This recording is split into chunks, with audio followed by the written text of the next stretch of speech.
everyone, welcome to Comic Book Late Night Unlimited. It is I, Captain Logan, and joining me is my wonderful co-host, Chris. Back once again. Chris, I can't even believe it. It's your fourth show. Fourth show, wow. He's a masochist, really. I just keep coming back.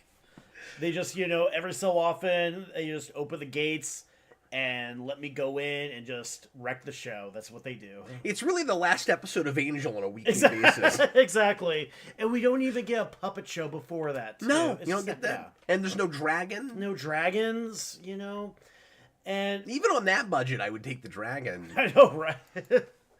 I think it was the season finale of Angel was just Joss Whedon, just mad at the studio too. Oh yeah, that's how it was. Yeah, because that show was supposed to continue. Yeah. And they told him at the 11th hour he wasn't getting any more. Right. And so he left it on this giant cliffhanger, which irritated me the first time I watched it. And I've liked it more on repeat viewings. Right. Anyway, well, welcome everybody. Thanks for being here.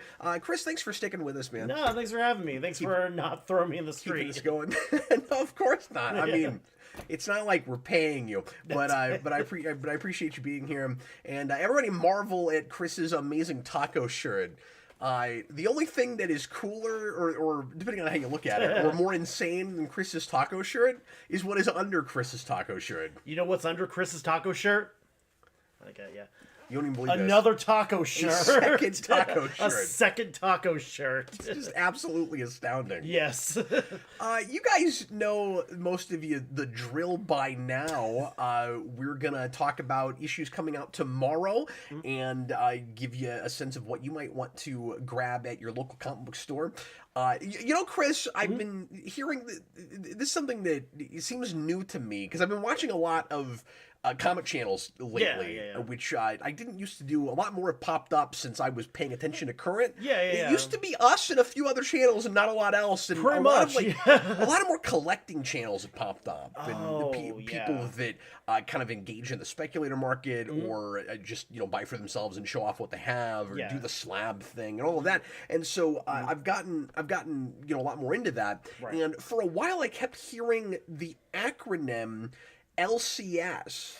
Yes. Just constantly. Yes. And for a little bit I didn't know what anybody was talking about. I was like, oh, we've now abbreviated local comic book store I've heard to LCS. And so people even in YouTube comments will be like, I visited my LCS yesterday. And I'm like, it sounds like a church denomination. I've also heard LFCS, your local friendly comic shop.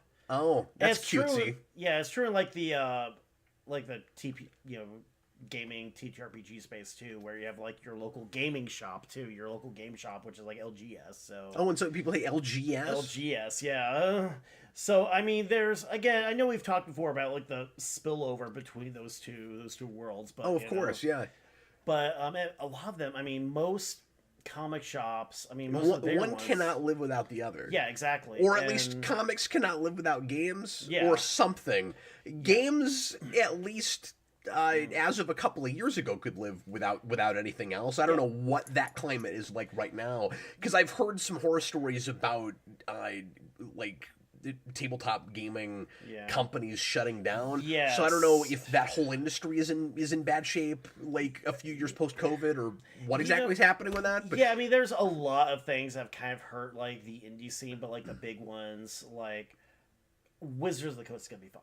No, of course. WotC's gonna be fine, even if they are sending Pinkertons after folks who get bootleg Magic cards. But I've heard there's a lot of smaller ones that are in trouble or have already gone. Anyway, let's get into comics. So we'll talk about what's coming out tomorrow. We'll show off the stuff we've bought in the last week. And Chris actually brought comics. I did. It's always an event when Chris has a brown paper sack. Yeah, you never know what's going to be in it. And unlike the character you played in my movie, everything in there is legal. It is. Well, I mean, let's not get too far ahead of ourselves now. That's the...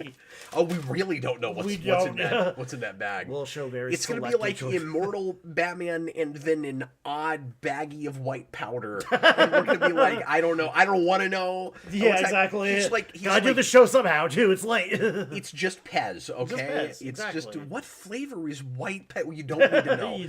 We don't need to explain this. What kind of Pez dispenser would that be, too? That's the...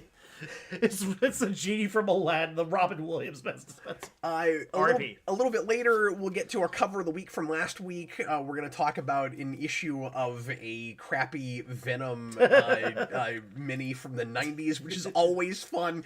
And then at the end of the show, we're going to talk about the first arc of Zeb Wells' Amazing Spider-Man run, which is volume 6. Good luck keeping up with all the volumes. We renumber so often now. I'm shocked they let it get as close to a 100 as they did, right? Though. Anyway, so we'll get to volume 6 of Amazing Spider-Man with the legendary Paul character. Yes. So this will be the Paul show. The Paul show. we did read something with Paul in it, although he doesn't get a whole lot of panel time. Yeah, exactly. I mean, there's less Paul than I was expecting. There's gonna be a guitar solo here because it's less Paul. Yeah. I'm gonna go beat myself up for that one too. Punch my own self in the face. Dan Schneider won Top Super Chatter last week and asked us to take a look at, and he's not read any of it, so he just went, I don't know, whatever's got Paul in it, because everybody keeps talking about this pointless plot device character that's thrown in by Zeb Wells after the Nick Spencer run, where Spencer is getting Peter and Mary Jane back together, and it looks to a lot of people like they might get closer to getting married, although that was oversold now that I've read it. Because I went back and I read the last couple issues before that volume starts. Right. And they're actually not close to getting hitched. They're talking about maybe moving in together. Yeah. And they haven't even had a conversation about it. So literally, Peter, one of them makes the suggestion, hey, let's move in together. And then this is the big cliffhanger at the end of that volume. So spoilers.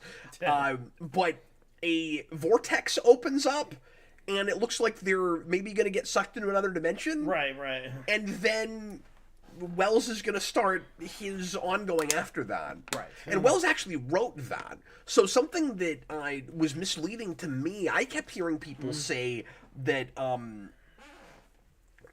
like Spencer gets his Wells gets his hands on it and just immediately wants to dash everything Spencer did.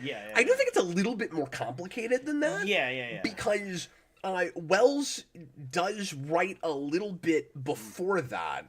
Like yes, he is using the last issue of that to set up his run. So you can't give him too much credit for that just because he's ending it. Like I get that, where like maybe he's beginning to wipe the board as he's getting his hands on it.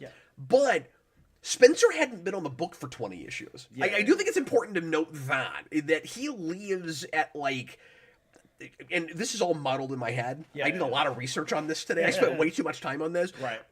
He leaves around issue 75. And then Wells is the very next writer that comes in as a fill-in for 2 issues. That's wild. I did not read those, but I went back and I wanted to see who was writing after his run, because they don't have a regular writer take over. They've got this like cycling group. Yeah, it was like I forget what they called it. It wasn't like the Brain Trust, but it was something that sort of thing. And I mean, I wasn't reading Amazing at that point, but it was a big storyline.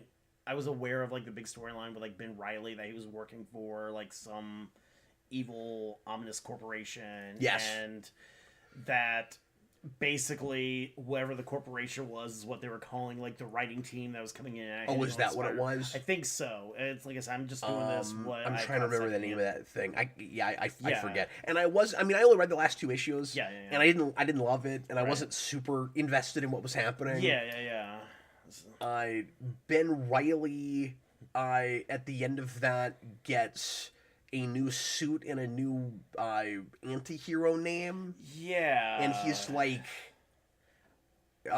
It's not the Void, but it's something like that. Something like that, I forgot what it for is. a while, like when they reintroduced him, he was like I took a picture of this. What was it? Yeah, exactly. This is all so jumbled in my head right now. Just trying to keep track of it. I know when they first like This felt like homework. I it gotta does, say no. that it really does. Well, yeah, when they reintroduced Oh, he's Chasm. Chasm. Oh, He's the Chasm. So basically, like the Void, because he has this whole identity thing. We're getting way ahead of ourselves. Yeah, exactly. We'll actually review this later. But Yeah. he's got this whole identity thing where he doesn't know who he is apart from Peter Parker. Yeah. And where he has no sense of right and wrong. Right. He doesn't even know what morality is. Yeah. And so his girlfriend keeps him sort of grounded, Right. which makes him just Man of Steel Superman. Pretty much, exactly, yeah. And then he, at the end of it, has this weird thing where when he looks at himself in a mirror... His, like, face melts or something, Yeah, doesn't it? Yeah. Did you look at that? I looked at it a little bit, yeah. Like, I knew he was awesome. I knew that when they first, like, reintroduced him, he was, like, the new Jackal or something, too. That Yes. he wore, like, a mask that, and Yeah. wore, like, a... Well, and I read the stuff when he became the Jackal, Yeah. and that stuff was actually okay. Yeah. And if memory serves, wasn't it Nick Spencer that wrote the? I'm trying to This has been years now, but it's suddenly coming back yeah. to me. I think Nick Spencer did a monthly Scarlet Spider book, There was and I think that stuff happened there or happened right Yeah. before it. There was also... I think so, because the Scarlet Spider was Kane. That's what Kane it was. Parker. Yeah. Yeah. And then eventually Ben Reilly came back. I can't remember offhand if it was Nick Spencer who wrote it, but I remember that the books got pretty good reviews too. And I did the thing I always do where I pick up like a couple of issues, like, yeah, I should read that. And then I don't think I read the whole run, but I think I Yeah. followed it for a bit, and I liked it. Spencer is one of those real hit and miss writers. Yeah. But I like him for I liked him, I should say, for Spider-Man stuff. Yeah. I heard his run went south, but I liked the first arc of it. Right. I did read that. Somebody just asked if that was Nicholas Bodo, if that run was any good. Yeah. I liked what I read of it. It was kind of back to basics. Yeah. And just fun street level Spider-Man stuff. Well, it was And right feels after like the Dan Slott stuff too. It was right after like Parker Industries, stuff like that. So well, and there was a writer or two that attempted things after that Yeah. and just muddled it and made it kind of, I don't want to say worse, because Right. I don't know that you could screw up the Slot stuff any worse than Slot screwed it up. But Right. anyway, what's really odd is the sheer amount of Spider-Man synergy we're going to have on the show Yes. tonight, because we're talking about, at least with the end of that Spencer run with those other writers into Wells' run, we're talking about Ben Reilly and Clone Saga stuff. Yeah. And that's going to bleed into Spider-Man 94, which came out last week. Yes. And then... Which also has Kane Parker. Right. And then... Spoiler alert. If that's who that is. If that's who that... Yeah, because Because it's weird. It's, there's a real good chance that that's not even a Peter Parker clone. Right. But who knows? We'll talk about that. exactly. We're And then... But they're making a really big deal in that about how that show jumbled stuff around and had different characters... I got my copy somewhere. It, Yes, right here. good job. Thank you. But anyway, people working on that book are talking about how that show would not always stay in line with comics. It would do stuff in a weird order, and sometimes even have like different characters as with different mantles, and so there's the possibility that that's not even who that is. And that their Morlun might not even be exactly what he is in the comics. So I don't know. We'll talk about that. And then what's even weirder is Norman Osborn, who is ostensibly a good guy in Spider-Man comics right now. And as we talked about last week, spoilers, but the most recent issue of Amazing Spider-Man, if another one hasn't come out yet, revealed that Norman is being Spider-Man right now. And we're supposed to have two different Spider-Mans. One's cosmic, one's on Earth, and the on Earth one, the down to Earth one, I should say street level, is Norman Osborn. Well, apparently, and this is the most Smallville possible thing. This is just Lionel Luthor. But apparently, because I looked into this too, because I didn't know why he had gone, kind of straight. But apparently, the Sin Eater Shot him with a magic shotgun. Oh, is that what it is? Yes, shot him with a magic shotgun. The Sin Eater I heard or I read, who we're gonna see again too. Somehow, that's where I'm going with this. Somehow you're getting ahead of me. But the Sin Eater somehow stole his sin or ate his sin. Yeah. And what's hilarious is no one in the book knows what that means. They just keep saying like, "You took your ate your sin." I don't know what that means. And then Norman is even like, "I don't know what it means, but I don't have my sin anymore." And then that character or a version of it will show up in this. Like everything is connected tonight. Exactly. It's a weird, again, synergy. We're connecting the dots here. It's really odd. Yeah. If you would like to pick the comic series or graphic novel that we sample next time, leave a super chat in any dollar amount, and we'll guarantee to talk about whatever you want to mention in that super chat, whatever your comic related topic is. But you'll be in the running. We do these collectively to pick the thing that we talk about at the end of next show. Mm-hmm. And Chris, I'm not going to do this very often, but tonight I'm going to open up the eras, and I'm going to say it doesn't have to be recent this time. Okay, so yeah. So usually we'll sample something from just the last few years. I will still keep in the rule of we're just going to do the first arc of something. It's not going to be like in the middle of a run, even if it's something I've talked about before. But I say just tonight. I might do this every now and again. Yeah. But this time, just to mix things up a little bit, we've done 8 shows. Yes. It doesn't necessarily, because I know some of you guys will watch the show and are into comics, but aren't actually invested in anything going on right now. This time, you can pick something for us to sample, as long as I haven't reviewed it before, from any era. Stardust the Super Wizard, your time is now. Yeah, it doesn't have to be superhero. It can it can be whatever. We reserve the right to veto it. We do, yeah. We're like, no, for any reason, but we are pretty open, and we'll likely. So, like, if you want us to do something from the 70s, from the 90s, whatever. This time it doesn't have to be recent. Okay, let's talk about what's happening tomorrow. A little bit later in the show, we'll also bring Austin in to show off the books that he did last week. Yeah. That is apparently yet another new ongoing segment. Yeah, I'm glad I haven't scared away Austin yet. Too, we don't have the Chris Austin feud yet. That's not. Yeah, well, honestly, I might be just grooming him to take your place. It's bound to happen. It's possible. He's actually this is actually just a what's the word I'm looking for? A backdoor pilot for you to do your own series about tacos. Yes. That's in fact what the show is. I do want to give a shout out to, I think it was Braden, who was expecting a taco cat. Just so you know, my girlfriend's cat is literally named Taco, and her toe beans are black. She's got black beans. Taco cat has black beans. Wow, that's a trivia question I didn't know I needed the answer to. There you to. go, exactly. Just all right. Fun facts about cats that actually exist. You're the only person we would get this from, Chris, on a new comic related show. While let's talk about tacos and cats, as a matter of fact. Is it in your contract that you can't stay on topic? That's just in my DNA, too. Oh, I see. That is not at a legal level. That's at a genetic level. So we can't change him. So you're with Batman in Fraction's new Batman series in the idea that nobody really changes. Exactly. Look, I've got my AA Alfred. I'm ready to go. We'll talk about that. Well, yeah, I haven't. We'll talk about that book. I powered through it just to get an idea before I came in today. There's debate about what that is. Yes. All right, here we go. And I don't think you're right about it. I don't think it's an AI. But anyway, I skimmed the issue. Let's talk about what's happening tomorrow. We've already got Absolute Batman 12. I thought we just did 11. Yeah, I thought so too. That was probably from a couple weeks prior, but still. I know the Absolute books aren't double shipping. Yeah. But maybe time is just getting away from me. It sometimes feels like they are. I mean, we've done 4 episodes of this already, too. Or at least together. Together, yeah. You've done 8. You've been on half of them. I've been half of them, exactly, yeah.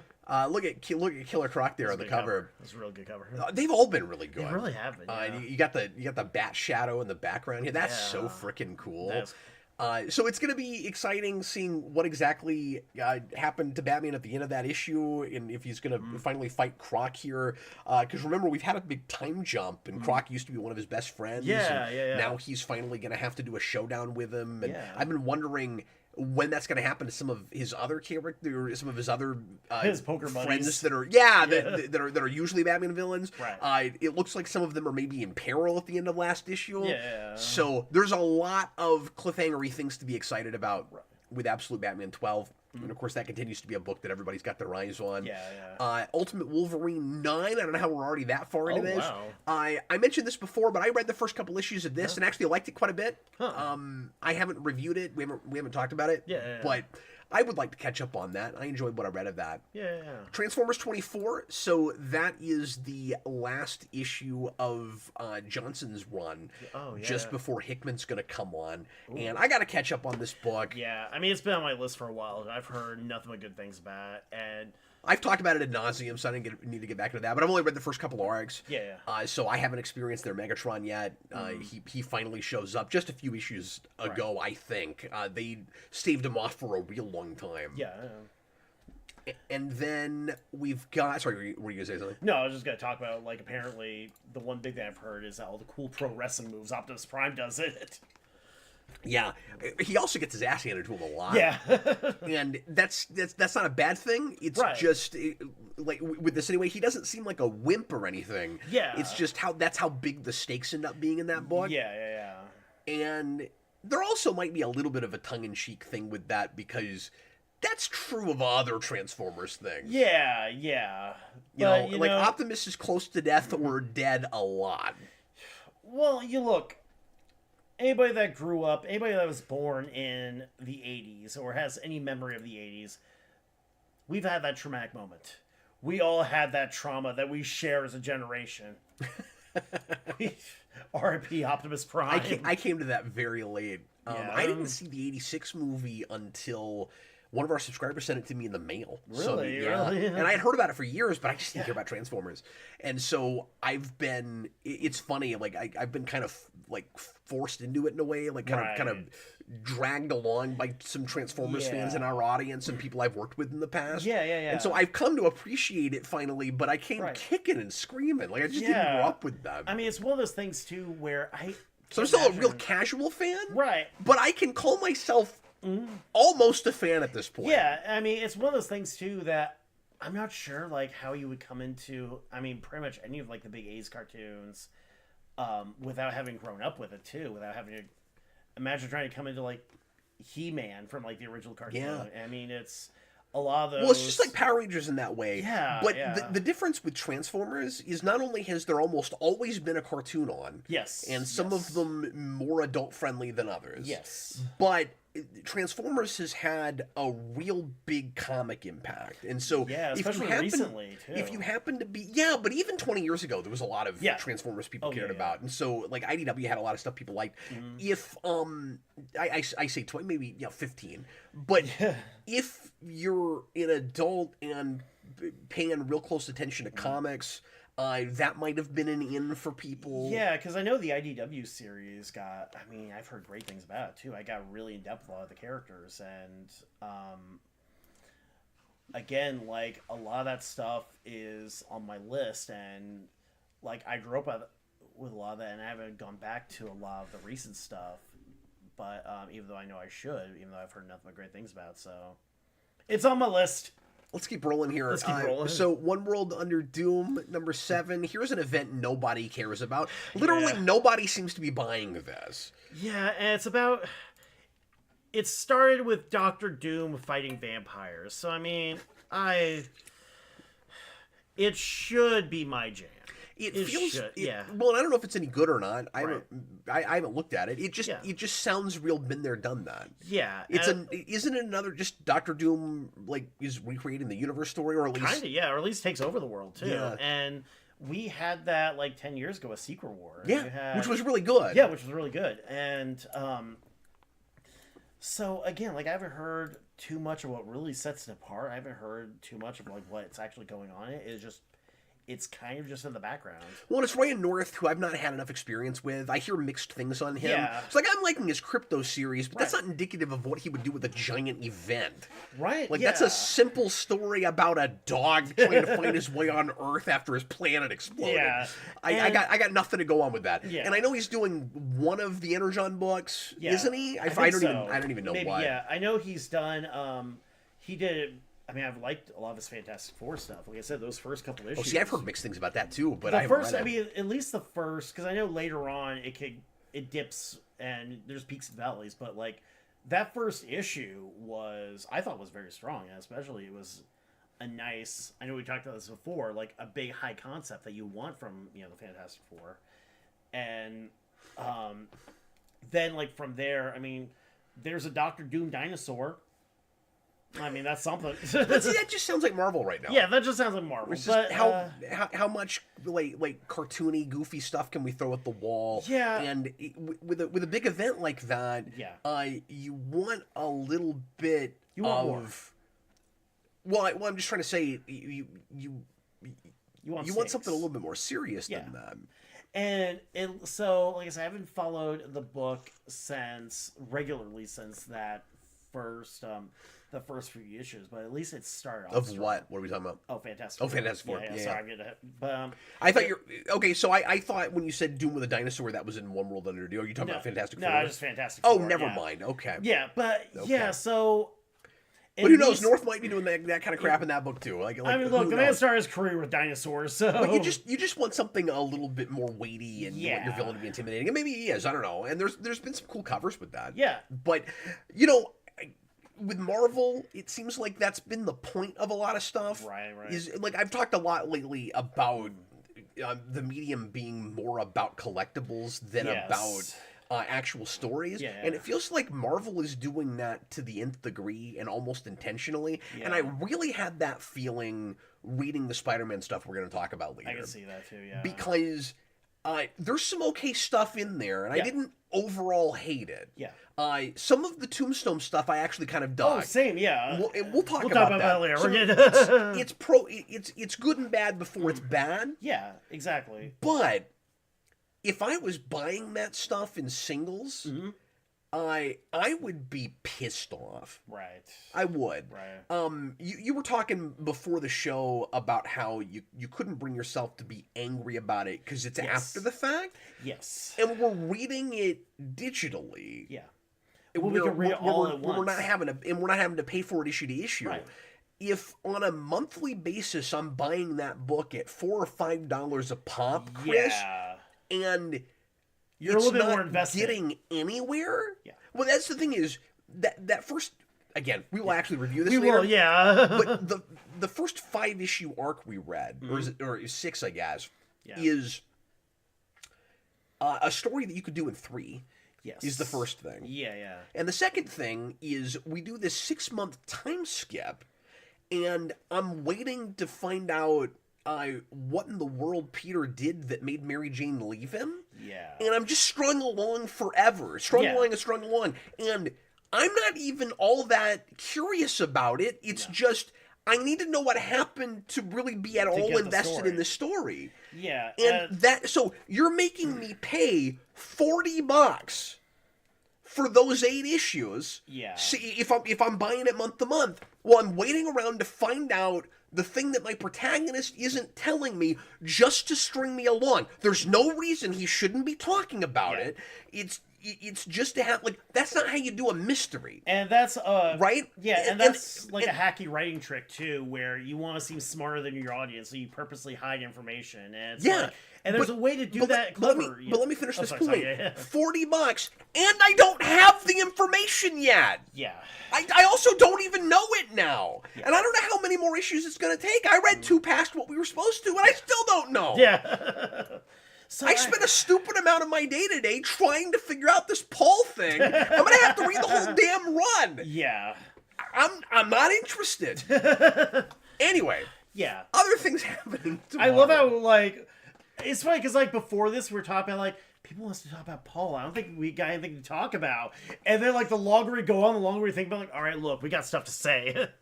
Braden was talking about how popular the Transformers book is. Yeah. It's speaking of amazing. Yeah. It's outselling amazing. Really? Yeah. Wow. So Now, the question is, yeah. should we be impressed with Transformers, or should we To be disappointed, amazing. or should we feel a little pathetic for Spider-Man? I will say that, like, Because those numbers have dipped insanely, if that's even possible, Chris. yeah, no, and that's Like, we should be embarrassed for them. and at least the Transformers stuff has been good, because at least, I mean, there's something No, Austin, in all that time they don't tell you what Peter did. I still don't know. Yeah, no, I mean, you get like a little bit right at the beginning, and then it's just like Aunt May be like, "Here, you lied. You're not. Yeah, you're not even gonna believe this when you open each issue past the first, and they give you a recap at the start. Yeah, it's one of the worst written recaps I've ever read, right. because it said, this is what it says: Peter did something. And that makes me want to read. He feels really guilty about it, and they won't tell us what it is. But that's how they're playing the mystery. Peter did something, and that's just not how you write a mystery. There's ways you can. Well, it's even worse than that. It's like something. I'll read it later. It's like something happened, and Peter feels bad about it, and I'm like, well, this isn't even good, like a well-written sentence. This isn't even good grammar at this point, because you're starting with passive voice. Something happened. It says something happened to Peter. Yeah. And he feels guilty about the thing he did. And I'm like, wait a minute, you just said something happened. Passive voice. Here's how mad we are at this series. We're getting into grammar. But was he actually responsible for it? I don't even know what happened. Something. Is it like a J.J. Abrams mystery box where it's like, we want mystery? Okay, what's the mystery? Like, I don't know. That's part of the mystery. I'm back to Yelly voice, because this whole thing is I get why people were mad, but what's funny is people were really angry about just the Peter and MJ being broken up thing, and Paul and all of that. Right. What ticks me off a lot more is just the structure of it, the stringing you along. Yeah. I mean, and the decompression with a series that doesn't have any real substance to it. And I mean, it's funny too, because I know you were saying, and we'll probably. I will say there is at least punching. Yeah, there's punching, and there is actually some action in that book. The Tombstone stuff. Like, I don't know if that was... We're just reviewing it now. Yeah, exactly. We can't even wait. We can't even look. But that's going to be 5 minutes of the whole program once we get there. I know, yeah. Let's just finish tomorrow. There's a new Spawn book. let's just Spawn 3 was it 368? Look, you're getting ahead of me again, Chris. Okay. Captain America, Chip Zdarsky on Captain America. No, thank you. Batman and Robin 25. Somebody tell me if that Captain America book is any good. I haven't heard good things about Captain America in like 10 years. Dark Patterns 10 is tomorrow. I need to catch up on that, but I am buying these, and there's only 3 more left after this. That cover's boss. Oh, yeah. Isn't that cool? That's cool, yeah. The covers for Dark Patterns have been like top notch too, like that one where it's like Batman with all the nails in his face too. Yeah, they're all cool. Yeah, it's really just bad things happening to Batman face covers. Pretty much, yeah. But like, how late 80s is that? You know what that reminds me of, and this is just I'm biased towards because it was like one of my first Batman comics ever. The Mud Pack. Tropicana available Dillons. We don't even have Dillons in town. I got Dillons where I live. Yeah. I'm sorry, what was that about Mud Patterns? The Mud Pack. Oh, Mud Pack. The Mud Pack, yeah, where there's like 4 clay faces. Dark Mud Patterns. Dark Mud Patterns. There we go.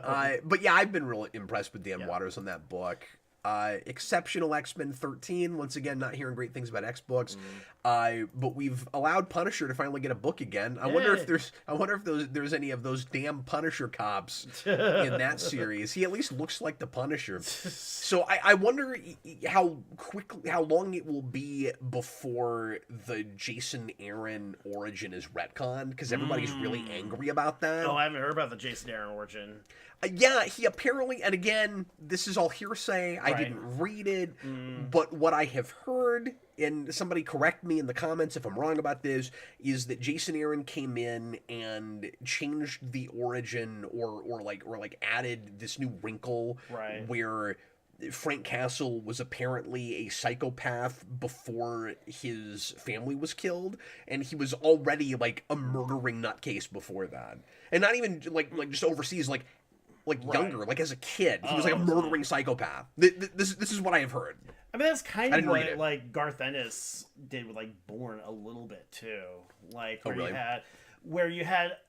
Was that in continuity? No, it was. Well, this was in continuity. Yeah, like Garth Ennis had the idea that Frank Castle was off to begin with. Like, it wasn't that he. But did he kill anyone? I mean, not. The only times where they showed him killing people before he became the Punisher was in Vietnam. Yeah, and that's what I'm saying. Yeah, exactly. This makes it sound like he was like a childhood serial killer or something, or teenager or something. I'm not sure. And it's like, let's take a lot of the. And Bourne is a book that I kind of have mixed, opinions about, because there's a lot I like about it. There's a lot that probably not. But at least it was nuanced a little bit. At least it sounds more nuanced than what this sounds like. And again, I haven't read like a lot of Jason Aaron's Punisher. I've read a little bit here and there. Yeah, Dimwit Monkey says, I love Jason Aaron. His Punisher is terrible. I liked his stint on Punisher Max but it wasn't about the Punisher most of it. And like that was about Daredevil villains. Yeah. And Punisher was kind of in the background as almost a wraith, which I really liked, but it was more about Kingpin and then Bullseye, and I really liked that stuff. And that's kind of like a little bit what like Ennis did. That was also a long time ago. Yeah, because like part of like the pattern with like Ennis's Punisher was like, hey, let's introduce some like really crappy guys and then kill them. So I can see how that was kind of... Okay, moving right along. Spawn 368, another book that is really just there for the covers. I mean, there's some fun interiors, but Spawn is always just kind of spinning its wheels. Yeah. And every time I crack one of those open, it's just a superhero team book now. It's very odd. Birds of Prey 25 is tomorrow. I thought we just got one of those. Weird. Kryptonite Spectrum is already on its second issue tomorrow. I've got another big week tomorrow, Chris. And I clearly just have too much on my pull list. Yeah. And I finally picked up issue number 1 of Kryptonite. I got this nice hollow. Oh, you got the holofoil. Yeah, exactly. I thought about that. I like the cover I got better. But that is cool. It's also hard to show. Yeah, it's a little shiny. Just a bit shiny. A little reflective here. But yeah, haven't actually had a chance to crack into this, but I'm really kind of excited about it. Yeah, tell me what you think about that next time. Yeah, for sure. Red Hood number 1 is next week. I've heard not good things about the writer they got for that, so I don't know what that's going to be like, but I also don't care about Red Hood, so whatever. Yeah. Supergirl 5, Radiant Black 37. How is that already that far in? Yeah, I know. That's just crazy. I still really want to read that, and I don't know if I'm going to wait before I get a chance to review it on the show or just finally break down and read some of it, because I'm just really curious about it. Yeah. But one of these weeks, Chris, when we don't have any Super Chat takers, I'm totally going to pick that. Watch is not getting... Although I will say, I'm going to let people pick from any era, but if we don't get any Super Chats tonight, I will pick that for next week. We've got our backup, too, because that's something I've been wanting to read, too. Okay, cool. We'll just do that next time. Exactly, then. If nobody Super Chats... this isn't to discourage you from super chatting, but if that doesn't happen, we'll finally do Radiant Black. Green Lantern Corps 8 is tomorrow. Jeremy Adams, I'm hearing really good things about everything going on with Green Lantern right now. I just haven't looked at it because I'm not a Green Lantern guy. Right. But some sources claim that is the only good thing happening at DC. Aquaman, or at least, sorry, in mainline continuity anyway. The entirety of the... Yeah, that's not true. Aquaman, Imperial War, Nova Centurion #1. I fell asleep reading that title. And then we've got Eddie Brock Carnage, which I still just won't read on principle. King Spawn is tomorrow. Helverine. I still just can't even believe that's a thing. Do you know what Redcoat's about? Have we talked about this? What are you talking about? This looks like a maybe Civil War era thing or something. No, I mean, just before 1814. 1814, yeah, War of 1812 there too. That's cool. It's Jeff Johns writing it. I mean, it's got Brian Hitch cover too. How many books? Brian Hitch is like, wow, he's the interior author. Oh, you know what? Now that you say that, I have heard good things about this book. I want to know how many monthlies Jeff Johns is writing right now for his imprint. For is Ghost Machine all Jeff Johns? Because I know it's his imprint. There's several books there. Does he have to be writing it for it to be at Ghost Machine? I want to say that Brad Meltzer did some stuff for it too. Oh, really? I think that's what I've heard. Well, I'd be curious to know what that was. I like Meltzer a lot. What I've heard too is that I guess it's kind of like a Miller World thing where they have at least sort of a working relationship with Netflix too. So a lot of the stuff they're developing is also kind of getting looked at for either adaptation. Well, that's good because we talked last week that Geiger really needs it. Yeah, Geiger was kind of a nice surprise too. But I'm just saying that would be great. That's right for adaptation. Yeah. And I'm surprised that's not been greenlit for anything yet. Especially with Fallout that got big and gaming wise too. I mean, it seems like Death Stranding. It seems like the time right now. Yeah. And I know I say this about everything. I think that could be a cool animated series also. Yes, yeah. But you definitely could do something live action with that. Yeah. Well, especially since I think even Gary Frank's art in that too was very... It's that very still comic booky, but just realistic enough too that you could actually kind of see it as a film. Look at the... Let's keep going. Sorry, Austin was saying something about Thunderbolts with Carnage on it. I didn't even realize that was a thing. Let's see. Spider-Verse versus Venomverse. Can we quit it with that? Did you know there was even a Spider-Gwen-verse? Because of course they did that. You just got... Look, we've got Venomverse, we've got Spider-Gwen-verse. Now, when are we going to have Peter Porker? The Spectacular Spider-Verse. Well, see, I would almost read that. Yeah, just if you did a whole multiverse of different animal things where you came up with even different sets of puns. Yeah, exactly. Just gotta go for it. This Red Hulk book is supposed to be okay, but I'm sure nobody's reading it. Yeah. Conan, I've never cared about, but I'm hearing really good things about that book. Right. That's supposed to be Spectacular Conan. Yeah. Stuff. Gotham by Gaslight book is continuing. It's on issue 3. I'm assuming that's a mini. Yeah. I don't know for sure. Pharaoh at Image. There's a lot tomorrow. This is a really big week. Yeah. Thundercats, Power Rangers Prime. Power Rangers Prime. I know I've said this before. Yeah. But it's just not good. Right. And it makes me sad. Undead Iron Fist #1. How many people do you think will buy that book? Well, here's the thing, too. Give me a bet. Give me a guess. Don't be hyperbolic. 5. Don't be. That's not hyperbolic. 5. Here's the thing. Yeah. I think 5 is the right. Yeah. How many were ordered for comic shops that weren't on pull list? Yeah. 5. 5. Just through the entire. Well, here's the thing, too. Iron Fist. Who even is Jason Liu? That's a good question. I don't know. I don't know who that is.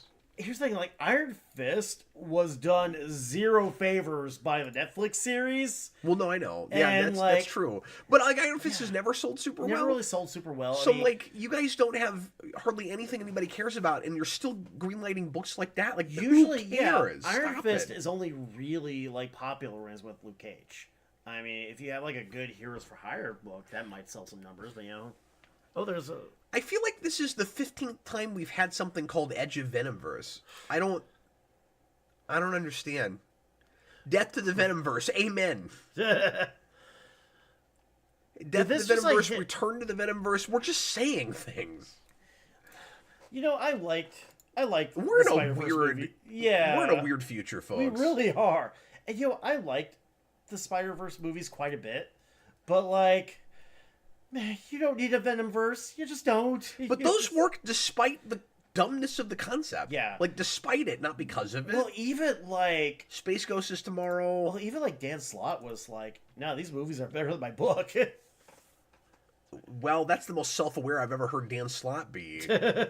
I wonder how many. Well, I don't know if I should even say that. Yeah, You know, I'm gonna start throwing. he shade. will find us too. Well, that's yeah. Well, you know what I almost said. What? I almost said. I wonder how many people said the same thing that he blocked on Twitter before he said it. That's Anyway, but I didn't more say than that. 5. I thought More about than saying 5. that, and then I decided to control myself, and I did not say that, Chris. I would never say such a thing. No, Every single cover of Space Ghost is the most beautiful thing I've ever seen. That's a great cover too. Just every single time, it's fantastic. Yeah. Issue 1 of the new season 2 run was maybe the best issue of that series so far. And it was certainly a really great starting place. Like, even if you haven't read the first volume and you just don't want to have to, pay for those, right. it is a good jump. That issue 1 is a good jumping on point. It is like a second season of a TV show, right? And I just cannot get enough of those. And that's a sweet spot where the stories are good and they're really cool as collectibles because they're just pretty. Right. But anyway. That's all the major stuff. So I've got 5 or 6 books tomorrow.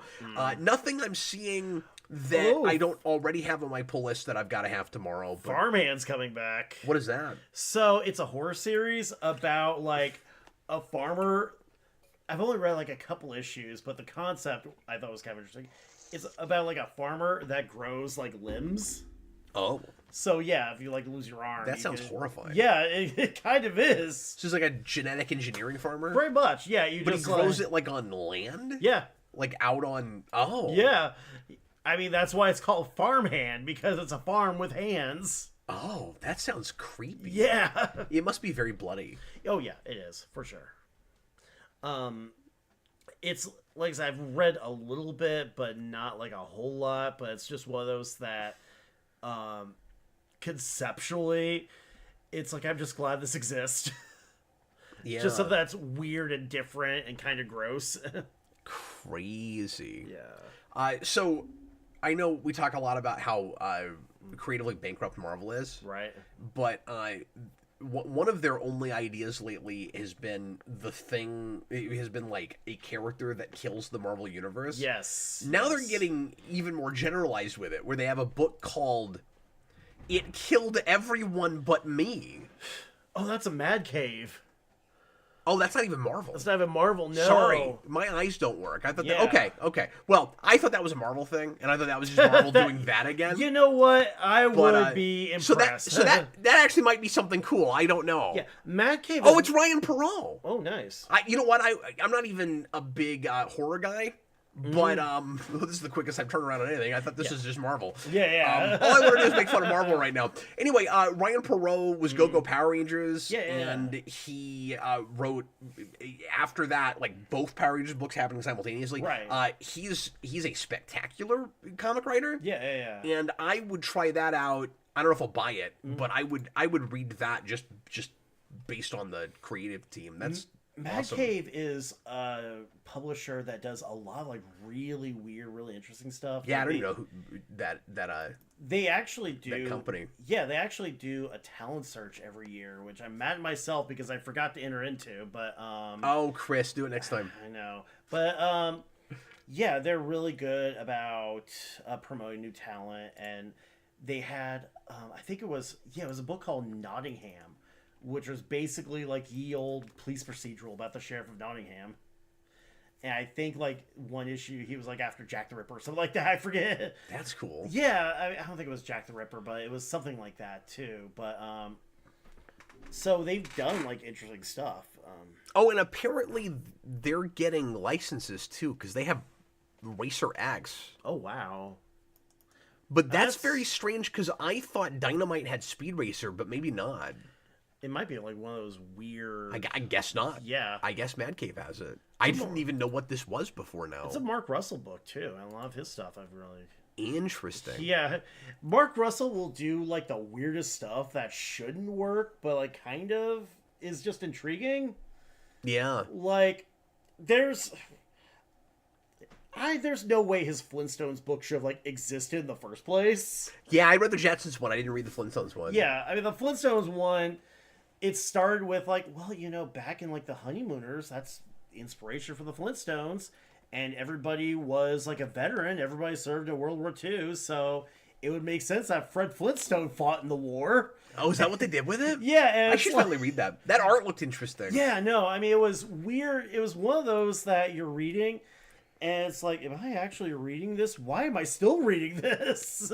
That was what, like 2017, 2018? Yeah, exactly. Maybe even a little earlier than that. Yeah. Godzilla, Here There Be Aliens. I didn't even know this was going. There's so many Godzilla books. There's so many Godzilla books. I think it was like, was it Godzilla Here Be Dragons where he like fought like Edmund Drake or something like that? I know. It's Godzilla versus pirates. You can't go wrong. I had no idea. But anyway, there's just some of the offerings for tomorrow. It looks like another gigantic week. Yeah. Which would be 3 in a row, at least for me. I bought a ton last week and the week before. Yeah. And it looks like my wallet will once again not be happy with me tomorrow. Although I didn't notice anything that's not already on my pull that I've got to get. So. I'm thinking sometimes on slow weeks about letting one of the viewers pick a thing that I have to pick up physically. Right. Be like, I'm going to make Kat put that in this collection. But I'm not going to do it tomorrow because I've already got like 6 books. Just anything to pick up physically. Could be like a chair. Yeah. We need Captain Logan to lift a chair on camera.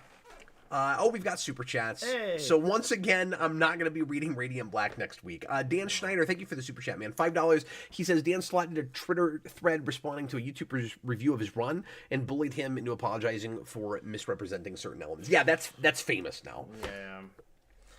And here's the thing too, like Dan Slott, obviously a writer with peaks and valleys. Oh, and he says and then he put it. Sorry, another super chat says what I'm saying is you might genuinely get a response. Probably not to this. I doubt he'll even if he were to watch this, he won't watch this far in, right? Unless somebody don't do this. Yeah, clips it and sends it to him. But he, I mean, I don't have his name in the title, so he wouldn't think to click. There would be no reason for him to click on this. Right. Like he's not going to see Paul and be like, I got to see what they're saying about Paul, which I have nothing to do with. Yeah, he's just a big Paul head. That's what he's doing.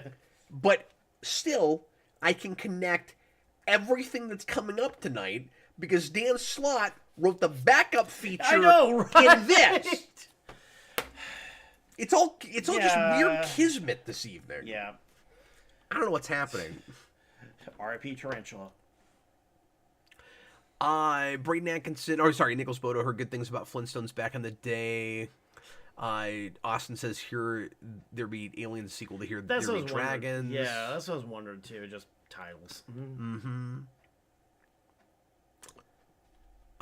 But yeah, I don't want to get too far down the rabbit hole of gossip when it comes to comic creators. Yeah, I shouldn't have even said what I said about Slott, but I will. And Dan Slott, if you are watching, there is stuff of yours I do like. Oh, Let me just say that right now. No, no, absolutely. I just wish he was a little bit more mature in the way he responds to people. I mean, yeah, that's. But I have that with a lot. I was gonna say that's comics in general sometimes, but not just comics. I have that with movie directors. Yes. Stay offline. Stay offline. There are some people who stay off the internet. You just need to put a sign that says Twitter is not your therapist. Oh yeah. I mean, I say this as somebody who's not on Twitter anymore, so just after a while it's like this is killing my soul. I think I'll go ahead and bring Austin on to talk about his books, because he and I have a little bit of crossover, and I don't want to step on his toes and talk about stuff before he gets a chance to, because I know he's also going to want to talk about Fractions Batman, which just started last week. So, Austin, if you're around and available, I'll let Chris go through the stuff that he just bought, because it's all things you've seen on the show before, but he just wanted to mention what he actually picked up. So, Austin, just Discord in when you're ready to go, would you? Just call me, and then we'll get we'll get you in.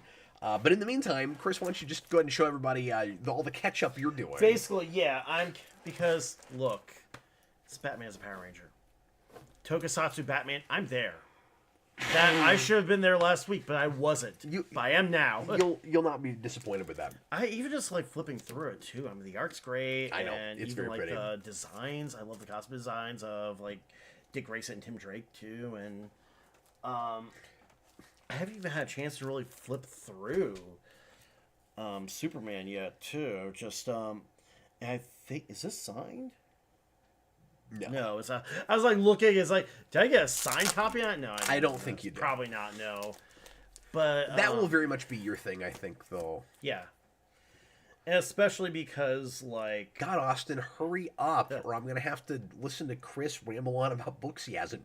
I haven't read. Yeah, I'm just kidding. Well, no, here's the thing too, because like a book about like different kinds of kryptonite, like the weird minutia is my thing too. Oh, sure. Like here's the thing, like when I was reading Iron Man when no one else was back in the 90s, because A, there was the cartoon, and B, there were like 50 different kinds of armor. Like, I just want to know about the stealth suit. I like the weird, I like looking at the wiki.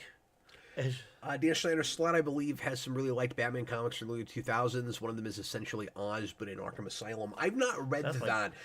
The best Slot stuff I've read tends to be all ages stuff based on cartoon shows. Like, he's really good at cartoon writing. And then, if he actually had very much to do, because his name is on it, with the All Red Silver Surfer run, I have to give him a lot of praise for that, because that's now one of my favorite ongoings of all time. No, I mean, that's a great book. It got a renumbering, and both sets are good. Like, it's wonderful all the way through. They should never have renumbered that book. I don't understand that. But it's great all the way through. And they claim he's the writer on that, but I can't tell if it's just story. Yeah. Or if he's actually writing dialogue. Like, I cannot tell with that book. Yeah. I do want to say, like, a Dan Slott book that I really like, that's probably one of my favorite comics ever, was a Ren and Stimpy Choose Your Own Adventure book that I liked so much. I went to my school library and was like, wait, they have actual novels that do this? So, Dan Slott, I will credit you with my love of Choose Your Own Adventure novels from childhood. That is something that could never be taken away.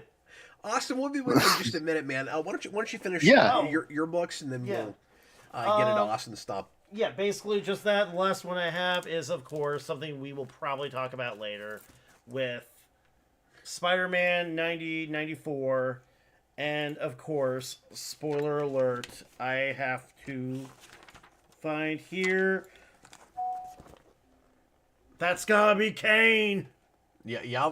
I really just wanted to make a pro wrestling reference. I haven't hit my quota for the day. Oh, all right. Mayor Glenn Jacobs. You guys are getting a taste. You really need to watch read Transformers. Yeah, well, no, we were just talking about that too. How it's all I know that's what I mean. Optimus Prime doing the Rainmaker. You guys are getting a taste. Yeah, Shockwave does the Tombstone. Yeah. You guys are getting a taste of how different the show would be if Chris did it on his own. What else did you get? Was that everything? No, that's everything. Yeah, I just got 4 things. Okay, let's turn it over to Austin. And Austin, when you get to Batman, we can talk about that together, and I'll just go ahead and do my mini review along with you instead of rehashing that. And then whatever else you want to talk about, sir. Well, I had a slow week. I only have 5 books, so obviously we'll end on that one. And same thing as last week, I'm still catching up on my August stuff. So I did read all of my August issues for these books, so I'm at least one behind on them, so I'm a little closer. But yeah, I don't have too many to talk about, so we're all good. So the first book I have is Justice League versus Godzilla versus Kong 2, issue 4. I just want to add more crap to that title. Well, okay, so the big thing that they, advertised it as is we're bringing in the Suicide Squad and we're bringing in Mothra, Rodan, and King Ghidorah. I'm like, just go all the way. Shove all of that in the title. Is it any good? It's okay. So So the thing I have with it, and I think my last issue was better than the two before it, so it's getting a little bit better. But my thing with it is that the first crossover is all the monsters come to the DC universe, and this one is the reverse. So all the DC heroes go to the MonsterVerse, and it's just kind of like, oh, like all the heroes went to the least interesting of the two. So I'm like, oh, I kind of wish we just brought them back to the DC universe, but brought more. So like that's just kind of whatever. It's pretty fun so far. The big thing with it is they're doing like kaiju-sized Suicide Squad stuff, where they're trying to figure out how to do their own monsters. So we get like kaiju King Shark and Killer Croc, who dies like 5 seconds after becoming a monster. So that made me sad. Yeah. So it's a lot of kind of stuff like that, and the big thing with it too is that because they're no longer in their world, like all the DC heroes are weaker now. So like that's kind of cool, I guess, or at least super like the Kryptonians are. It might just be those two, but my big annoyance so far though is that Mothra, Rodan, and King Ghidorah haven't showed up at all, and they were on the cover of the one I read today. And I was like, oh, they still haven't shown up to issue 3. Come on, they're like the big thing I showed up to this for.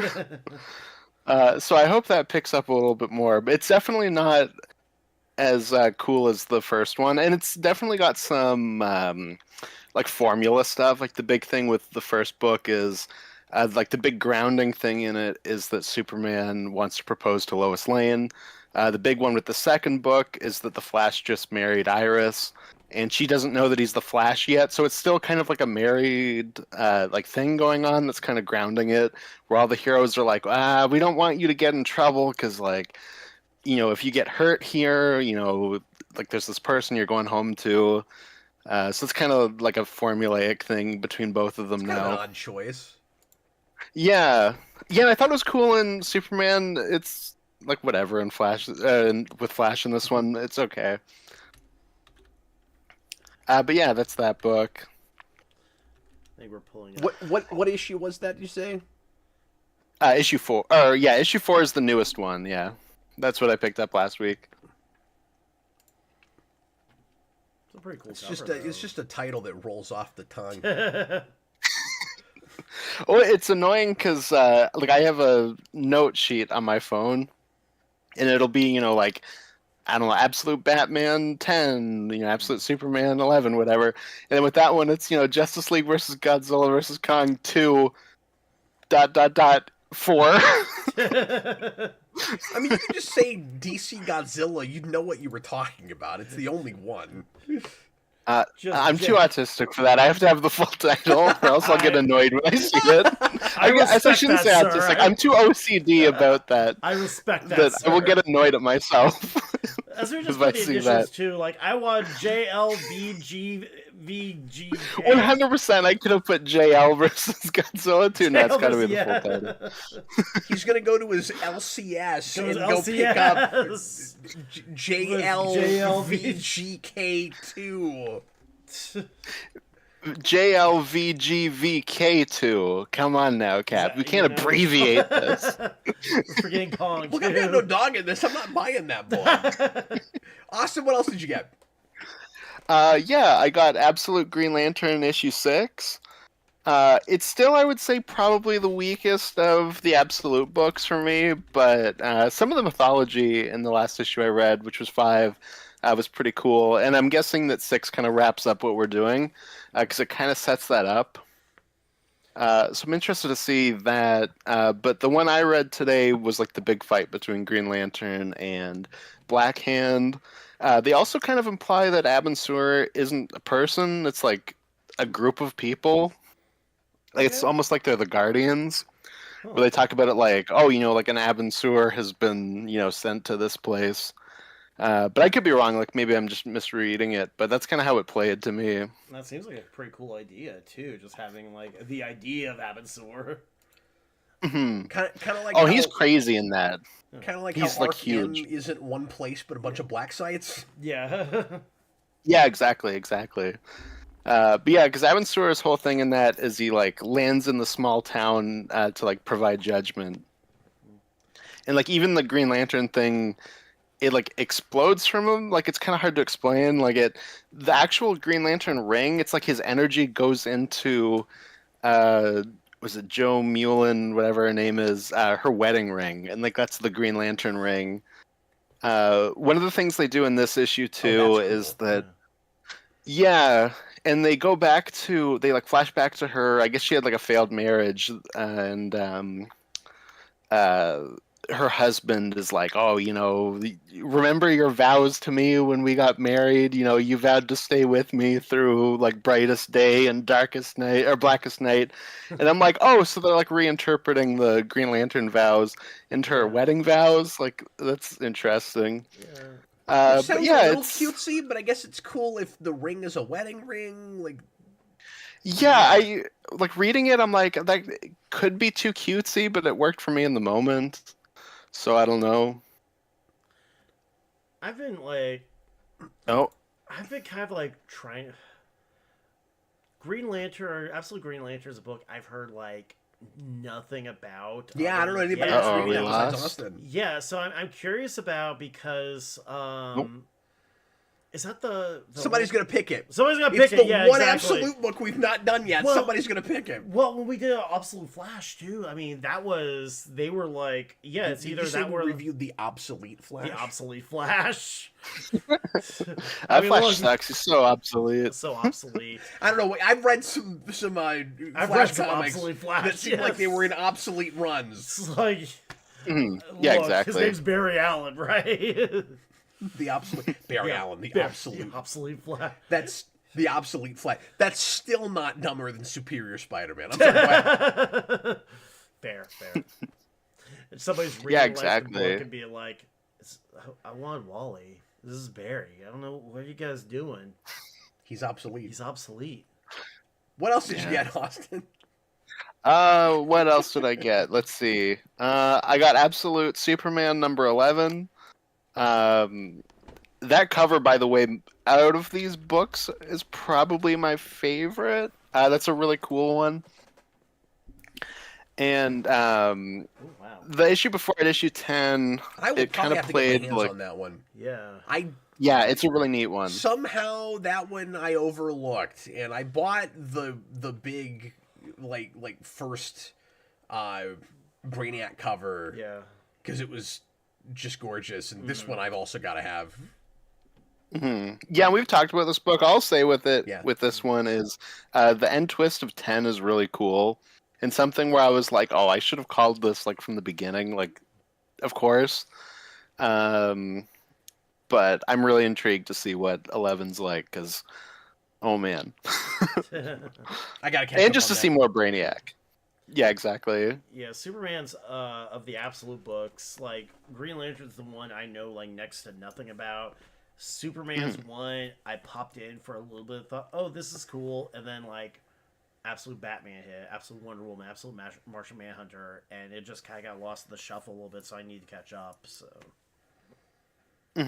Yeah, for sure. I mean, like I always say, there isn't really any bad Absolute books. Yeah. Like even Green Lantern, which I'd say is my weakest. Yeah. Part of that's just like those moments where I'm like, okay, it's moving like a little slow, but like it's still pretty good. it looks like the Absolute Green Lantern kind of pulls a bit from Far Sector too. I mean, just from cursor. Yeah, at least a little bit, because that's that is like the main Green Lantern in it. It's got all of them. Like Yeah, it's yeah. Oh, Hal is it Jordan's the really? Black Hand. Yeah, which Yeah. Far Sector, I enjoyed what I read of it too. Even if there was a cat character named Cat has. So Austin and I reviewed that, and we kind of hated it. Really? Yeah. Yeah, It- but that at the was same time, painful. I'm but at the same time, I was apologies like, to Chris, I'm but only, that was a I'm only like rough I'm only read. like 4 issues in, so you know. yeah, no, that's fair. I mean, a lot of people liked it. Like that's part of why we did that as a request. Yeah.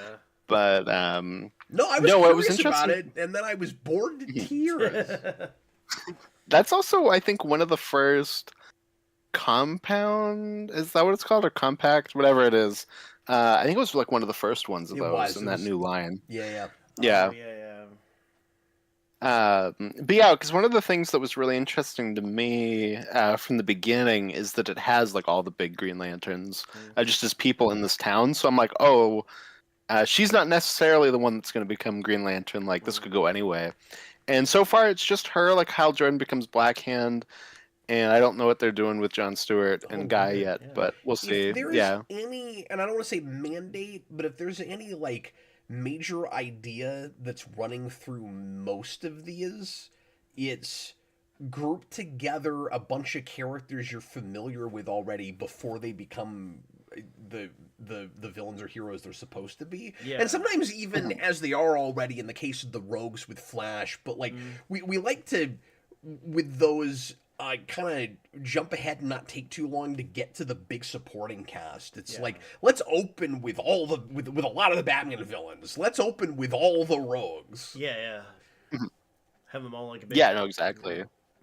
Big unit. One of the coolest things about that book, though, is that it always starts with just the Ring, like the horror movie where it's like a full black panel with like a white crackly circle through it, and I'm like, this is just the shot from the Ring that like But that's represents awesome. looking That up the sounds well. If they did it on Like, that's so purpose, cool. That's awesome because it's a ring. It's a ring, yeah. No, exactly. That's so good, Yeah. dude. No, it is really cool. You should have led with that. Because now I want to. I made the mistake of saying that it was the Far Sector Green Lantern first, but yeah, No, as no, soon as you exactly. said that, I was like, never mind. I'm good. Look, you I don't lost need, Captain Logan. You bring him back in. I mean, don't- that's I don't need more Hermione. Dude, that first issue was really cool. Or at least the first few pages, setting up that world, and it was all downhill from there. Well, yeah, that first. I mean, when she's what I investigating remember. and she's got like her light construct umbrella and she's in the rain. That's right. Yeah, I just felt like it was selling me a different book than what it turned into. My That first that thought my was like issue you're with it. doing Green Lantern as cyberpunk. Yeah, and then it Which, wasn't that at all.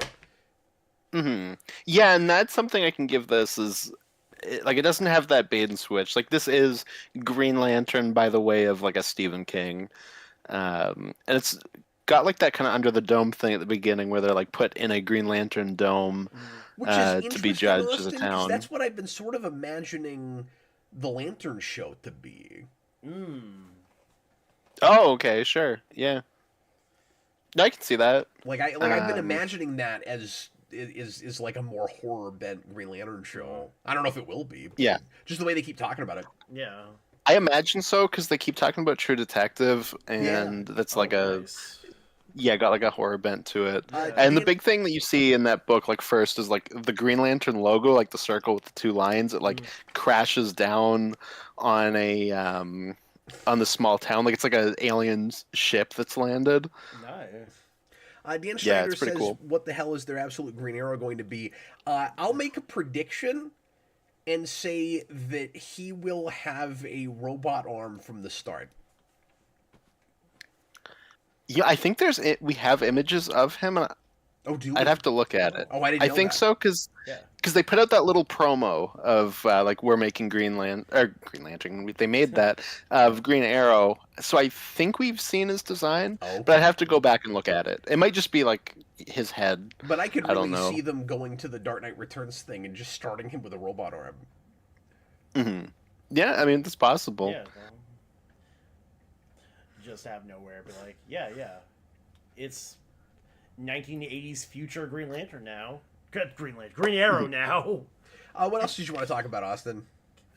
Yes. So my only other one before Batman is Peacemaker presents Vigilante / Eagly #5. I'm all about the Oh my really God. mouthful The titles mouthful tonight. titles. Sorry, could you slow down a little bit? I have to look it up on Google. What is it? Vigilante? What now? It's Peacemaker presents Oh my God! Vigilante. Slow down, Peacemaker presents Here what? presents Vigilante / Eagly #5. What the hell is Eagly? His pet eagle. He's It's Peacemaker's pet eagle from the show. So this is Okay. so this is I don't like that I'm showing the a cover that says "Lick Me" on it. I just want to throw that out there. So this is the comic tie-in for season 2, which is funny because it's already out of date. Because in issue 1 they talk about the Justice League, and that's been retconned away. Yeah.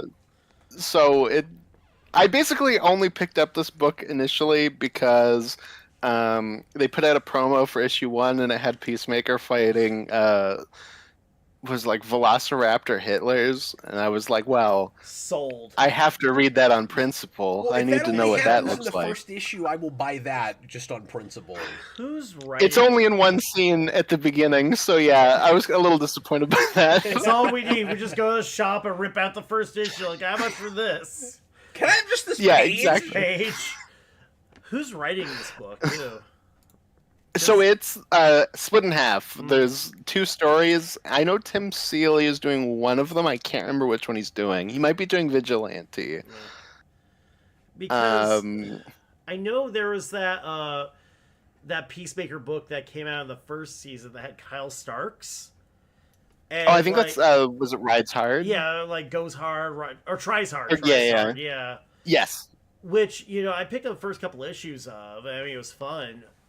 Not my favorite Kyle Starks stuff, but like Kyle Starks has written some of my favorite stuff.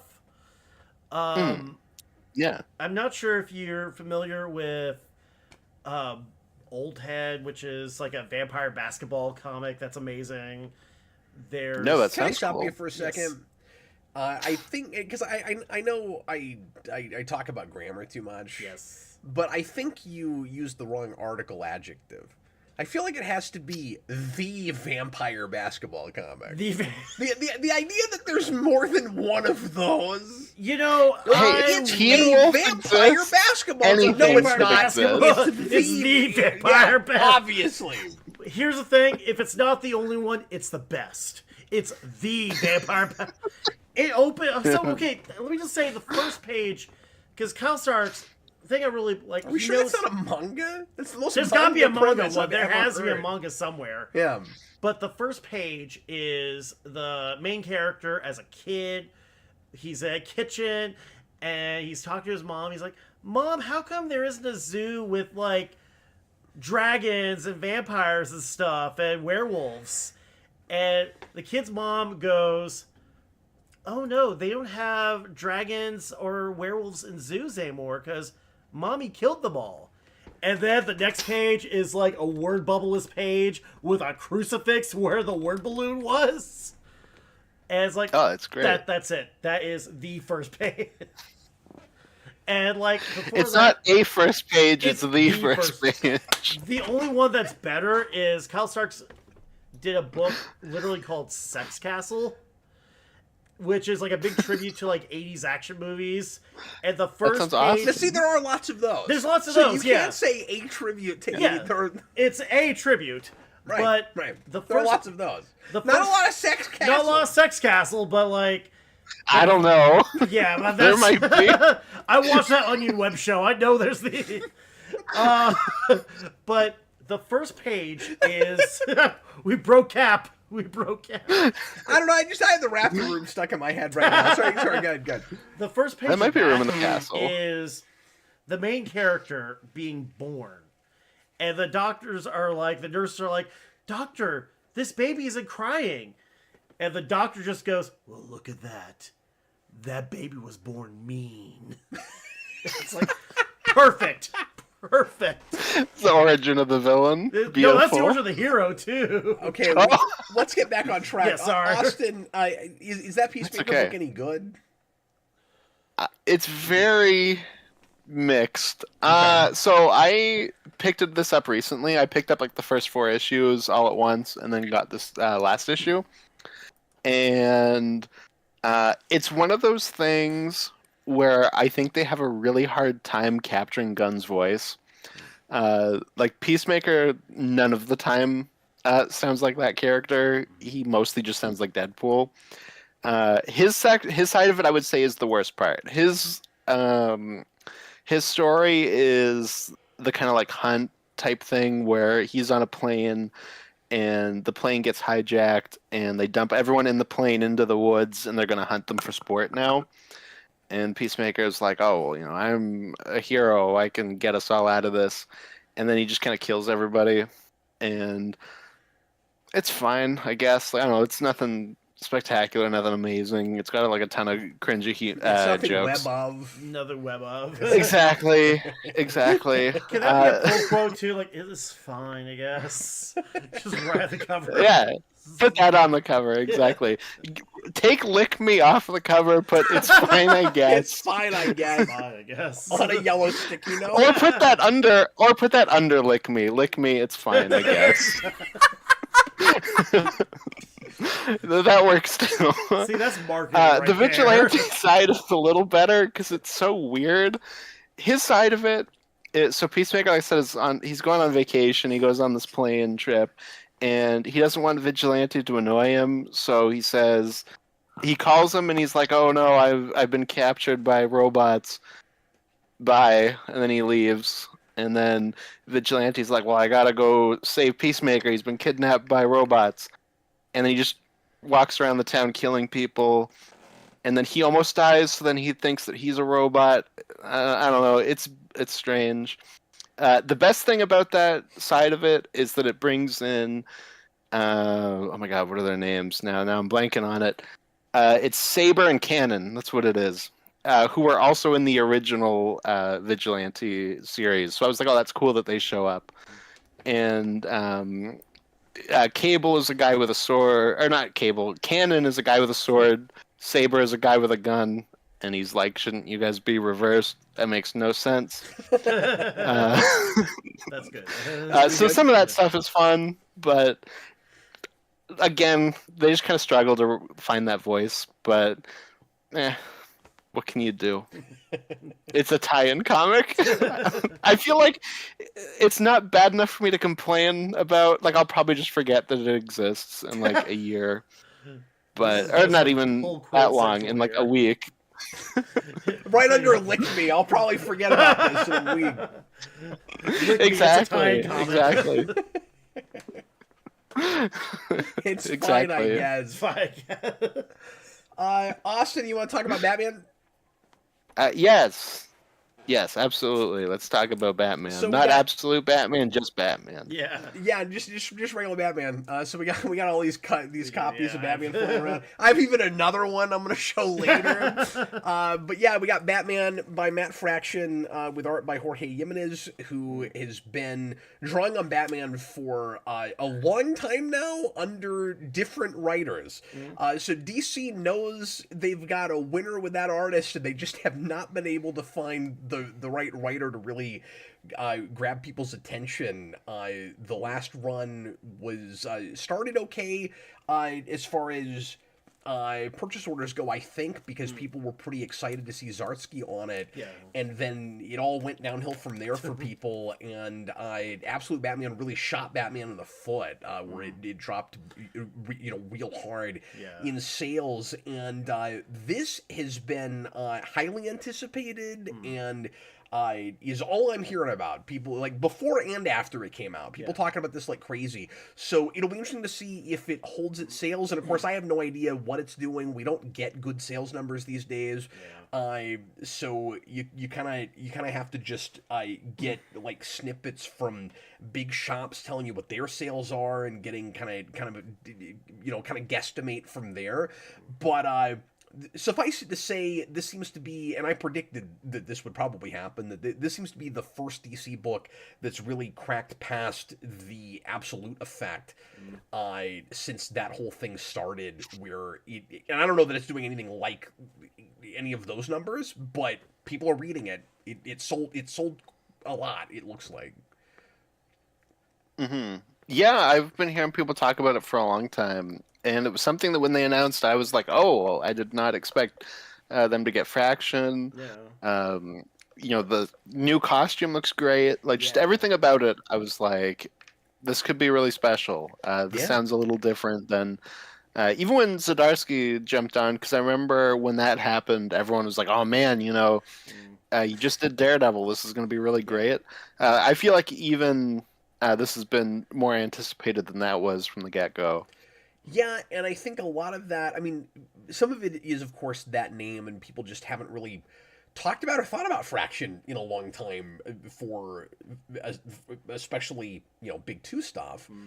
And so that was kind of a surprising name, but more than that, I think people were just reacting to the initial images that we got of this costume, and I think they sold it right. Like they really marketed it on a more like back to basics Crusader Batman, and maybe it doesn't have to be the most dark and brooding thing in the world, and we can have we can have a little bit more fun with it again, but it doesn't have to be the most like crazy outlandish, for lack of a better way to put it, like modern Amazing Spider-Man type book in its plotting, because I feel like Batman has kind of had some of the same problems that's had. Yeah, absolutely. No, I feel like a lot of people compare those two at this point, just in terms of books that just can't get their foot out of their mouth. And books where we can't decide if it's in regular continuity kind of unsalvageable because of just how I don't know, just how far in the wrong direction we've taken some of the status quos. It's not even always just characterization. Sometimes it's also just, both of these characters, we keep taking their money away from them and then giving it back, and it's like, how many times can you do that? And where else is there left to take? And I feel like Batman is more salvageable right now than Spider-Man is, probably. 100%. Yeah, because I feel like at this point Spider-Man's just kind of done. Like I don't know how you fix him, but Batman, I think Batman kind of is helped by the fact that he's like struggled to have a status quo for so long. Like the big thing I'm always complaining about, that it's just kind of event after event with Batman. So it's like you just need somebody to like just come in and just tie his boots to the ground and be like, okay, we're gonna stop and smell the roses a little bit. Well, I think that's with like Dark Corners too. How one of the things that's really helped that book, that it's just a good detective story, and that's like a basic Batman fighting a villain and using his brain. Right, and you'd like to see the mainline book do that too. Yeah. And what's difficult about it is just all of the recent history you get saddled with. So something like Dark Patterns can do anything it wants to, because it goes, well, this is like an earlier story, and you set it a few years into his career, and then we know that status quo, and you can do whatever you want to with it. Fraction is stuck with stuff like, well, Alfred died a while back, so he has to deal with that, and Vandal Savage is the commissioner, so he's stuck with that, and he's got and he's got like a Batman still having to operate out of what he's calling Pennyworth Manor, so he's in like a skyrise, and he doesn't have a Batcave anymore, and so and that's not Fraction's fault, but like you're stuck with that stuff. Whereas with something like Dark Patterns, you can just go back to a normal, and like he's got a cave, he's got Gordon is just a beat cop right now. Like all of this is a little jarring coming into it, having not read any of this. And in a perfect world, I'd say, like, who cares, just reset the whole thing. But then I don't know what the other books are doing. I don't know how much that messes up like anybody else doing a book related to Bat Family. So like I sympathize, but it's frustrating. And with like the Alfred thing too, I mean, that was 2 writers ago. That was Tom King. Right. So you're dealing with stuff that's been in the background, that's been like a significant shift for like years at this point. Well, that's why it's maybe a little bit odd that all of a sudden he's talking to like this vision of Alfred when it's been a while since he died. So like there's a lot of creative license that Fraction's taking, but he's also stuck with the history he's stuck with. No, I mean, I think a lot of this stuff kind of bothered you a little bit more than it did for me. Like a lot of that kind of stuff I don't care like too much about. The big thing, honestly, status quo wise, is I'm shocked we kept Alfred dead. Same actually. To be honest. But it reminds me of like jumping into someone like an Englehart, where it's like, oh, the status quo is like completely different. Like you have periods in the 70s where he's living in like a penthouse and stuff like that, and like Gordon doesn't even exist in like the Englehart run. So like I think it's just easier for me to jump in and be like, okay, this is a fresh start. Like I kind of like none of that stuff really bothers me. Like I don't really care. It's easier for me to, I think, just kind of turn that stuff off. And I don't know. I guess just reading it, I didn't really feel like he was really straddled with much. Like things are different, but I don't know. It wasn't like too crazy. Like it didn't really feel like he was chained down too much. I just hope it doesn't feel like that as we move along. Like some that's just not status quo stuff I'm that interested in, and like I can tell it wasn't his in the first place that he didn't come up with it. It's like I wish he could have come in and done whatever he wanted, because some of that's not stuff he would have brought to it. I'm sure if he had his druthers. So like I don't mean to make a big deal out of it, Austin. I'm just saying I kind of expected him to wipe the slate cleaner, and I'm just saying I'm surprised that he didn't. Yeah, well, I think it helps too that there's so little of that in this issue. At least, like for me, like I'm so much more invested in this Killer Croc story, where some of that like kind of world stuff is just kind of building up. What's going on. Like, I don't think I even knew that Vandal Savage was commissioner until reading this. So it was No, I just like, didn't oh, either. That's why I'm saying it was kind of jarring, and I was like, oh, that's weird. Like, yeah, I was like, oh, that's strange. Like, I wonder where this is going. So I could have even seen that as something that he brought in, but I'm sure it's not. Like, I don't think it actually is. But it was like, just reading it, like it felt like, okay, I'm interested to see where this is going to go. Like, I'm sure this is leading somewhere, especially because we're talking a lot about, the Batman's kind of separated from the cops again, and the way that this issue ends with Robin too. I do want to say, speaking of Killer Croc, the art when they introduce Croc here, just his face, his entire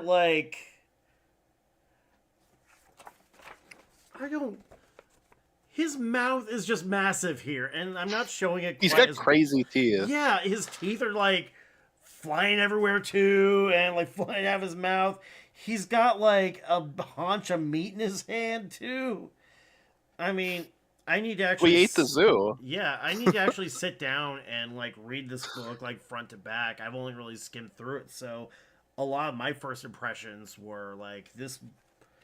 I mean, this book is gorgeous. Mm-hmm. Yeah, absolutely. Yeah, the art in it is fantastic. Yeah, and like. Again, too, the one thing that I do really like, as somebody who, we were just talking about the Mud Pack, somebody who started reading Batman in that era, that I do appreciate the blue costume. That is just like a nice little throwback that gets me right into, the nostalgia. And it's a night, like, especially for like some of the darker panels too, there's a nice contrast. I mean, looking right, I'm like a million miles away. I'm like, yeah, can't you see here? But again, when when I like to, have we done like the blue suit with the blue symbol without the yellow circle? So that's like what I was going to say is it's not just throwback; it's an original design, and I like how big the bat is. In the center. And the big thing for me is I'm just excited to finally get completely away from the Rebirth suit. Yes. Because we've been stuck with that forever. Yes. I say that. I don't actually know what he was wearing in the immediate issues before this, but I feel like I still keep seeing like the old Rebirth symbol on a lot of things, and I'm done with that. Like it's time to move on and do a more classic looking Batman suit. I think before this they went to just kind of like traditional Batman. Okay, like what a lot of people think of, where it's just like the black, basically the old blue and gray suit, but black and gray. I think was just kind of what his suit was before this. That's fine, but this is striking. It's something new and something old at the same time. Like it's a nice mix of things. It looks pretty sweet. And especially, again, since there's, like, so many black backgrounds, too, the fact you have, like, something you can use to contrast, I think really, really adds to just the overall aesthetic of the book. Yeah. And the big thing that I like about Fraction's take right away is, we've had so much of just, how dark can we get Batman for so long. And it was nice to just have a Batman that I can see taking kids aside and pulling, lollipops out of his belt, and handing it to Well, them that was my to favorite thing reassure about them. it. Yeah, is Yeah. his interacting with regular citizens, and like it feels like there's people actually living in Gotham again. Yeah. There's that because it just Batman has felt too above everything for so long, Yeah. and so having him What's street level in that way again was really nice. I also think that the suit is reflective of the contrast, uh, like thematically and story wise in the book. That like it's a and he's in shadow a lot. Like we do a lot of cool silhouette shots where you can't see his face, and even the cover has that. And I think the blue symbol and the blue under cape contrasted with the darker rest of the suit is supposed to be the optimism of Batman inside of this crime-ridden city, and that is an idea is talked about a lot, but I feel like it's been kind of substantially missing. Yeah. Yeah, because we're so focused on the fear aspect, and obviously that is an important part of Batman. But it's like we forget that he's not that all the time. Like there, is large stretches where he is just kind of he's that to criminals, and he is like a symbol of hope for people of Gotham. That's what the Batman was kind of about. You know what I mean? And I was gonna say And too that when that movie came out, there were people who were upset that, and not a lot of people, but enough, more than should be, that were mad that he was rescuing people from a flood at the end of the movie. It's like he's a superhero. He saves people. That's his deal. That's at the end of the day. That's what he... But it's also That's what he possible does. to be 20 years old right now and have never experienced that with this character. Exactly. Because by 20 years ago, you're into like Morrison. Yeah. A little bit before, not exactly 20, but you know what I mean. Like we're getting into what Batman will be for the next 20 years. So it was just really refreshing. And Nicholas Bodo brings up a great point, which is you have absolute Batman right now that is that taken to its farthest extreme, which is cool in its own right. But it's cool to have this as the counterbalance, where now we can get more into that side of Batman too, as the traditional side. And I think that's really cool, that these are both happening at the same time. Yeah, my other favorite thing about this, Austin, is Fraction has a really good voice for Batman, where he's walking this great line in making him, like you said, he's got a heart that he's been kind of missing. He can be friendly. He's also still got this cynical side. This whole thing is about how he doesn't trust that people can change, and the kind of ghost of Alfred is suggesting that he should be able to relate to that, because he, and I talk about this all the time, is that character that refuses to change. Like, he should know something about not being able to change.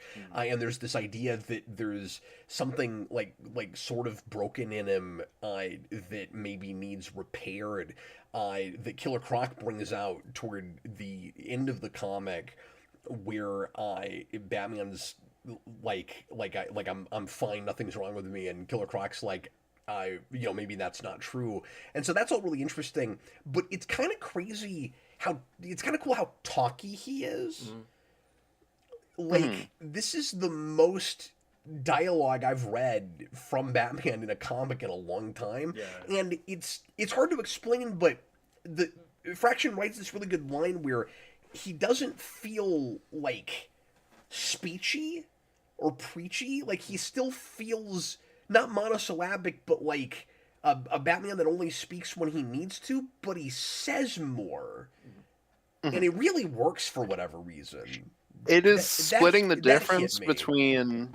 Yeah, it's splitting a difference between what we see with Batman a lot versus, say, like a Starlin Batman, that's like an updated version of Adam West, where he's always talking. You get like kind of a mix of that, where like he does talk a lot, but you're right. No, and I picked up the kind of more hopeful aspect, because you're right, like he is, a little bit more cynical, but I picked it up almost right away, just in the way he is cynical, where it's like, oh, I can see where Fraction's going with this, not in a I see the character arc on display, but like I see this is what's deep in Bruce, but like maybe he's like lost a step a little bit, but just in the fact that um, when he says like none of these people change, at the same time he's like I've learned that because they keep disappointing me, and I'm like, oh, like we're already showing that Batman cares, even though it is in like a more cynical way, but like we still are showing that. Yeah, he's saying. And then the ending with Killer Croc is just dynamite. Yeah, he's saying he wishes they would change. He keeps giving them that chance. It's almost a meta commentary on having to put a book out month to month. Yeah. Where it's like he lives within these comic rules of, well, they keep reforming themselves and they turn right back around. I have to take them back to Arkham again. Like, how many Batman the Animated Series episodes in the later episodes are about, some of them in a row are about villains that reform. Oh yeah. And then turn back around and they're bad guys again. Yeah, and even like in the comics too. This is kind of commenting on that. You had like Paul Dini did Detective Riddler for a while. I mean, you've had Penguin going straight, So I'm just they always come back. They always come back. I did question it a little bit, just and I've not been reading a lot lately, admittedly, but and I'll admit I saw a couple of reviews that suggested this, and it got me thinking about it, where I was like, maybe people are right about this, where Batman has had some villains lately that have kind of turned and been on his side, and I don't know how many of them are currently, but like they keep going back and forth with Harley Quinn, and it's like, is she a good guy right now? I don't even know. And like same thing with Clayface. So like this is just a question mark for me before it's a problem, where I'm like, I don't know if Batman at this point in the status quo would say that, but I also don't care about current Batman continuity.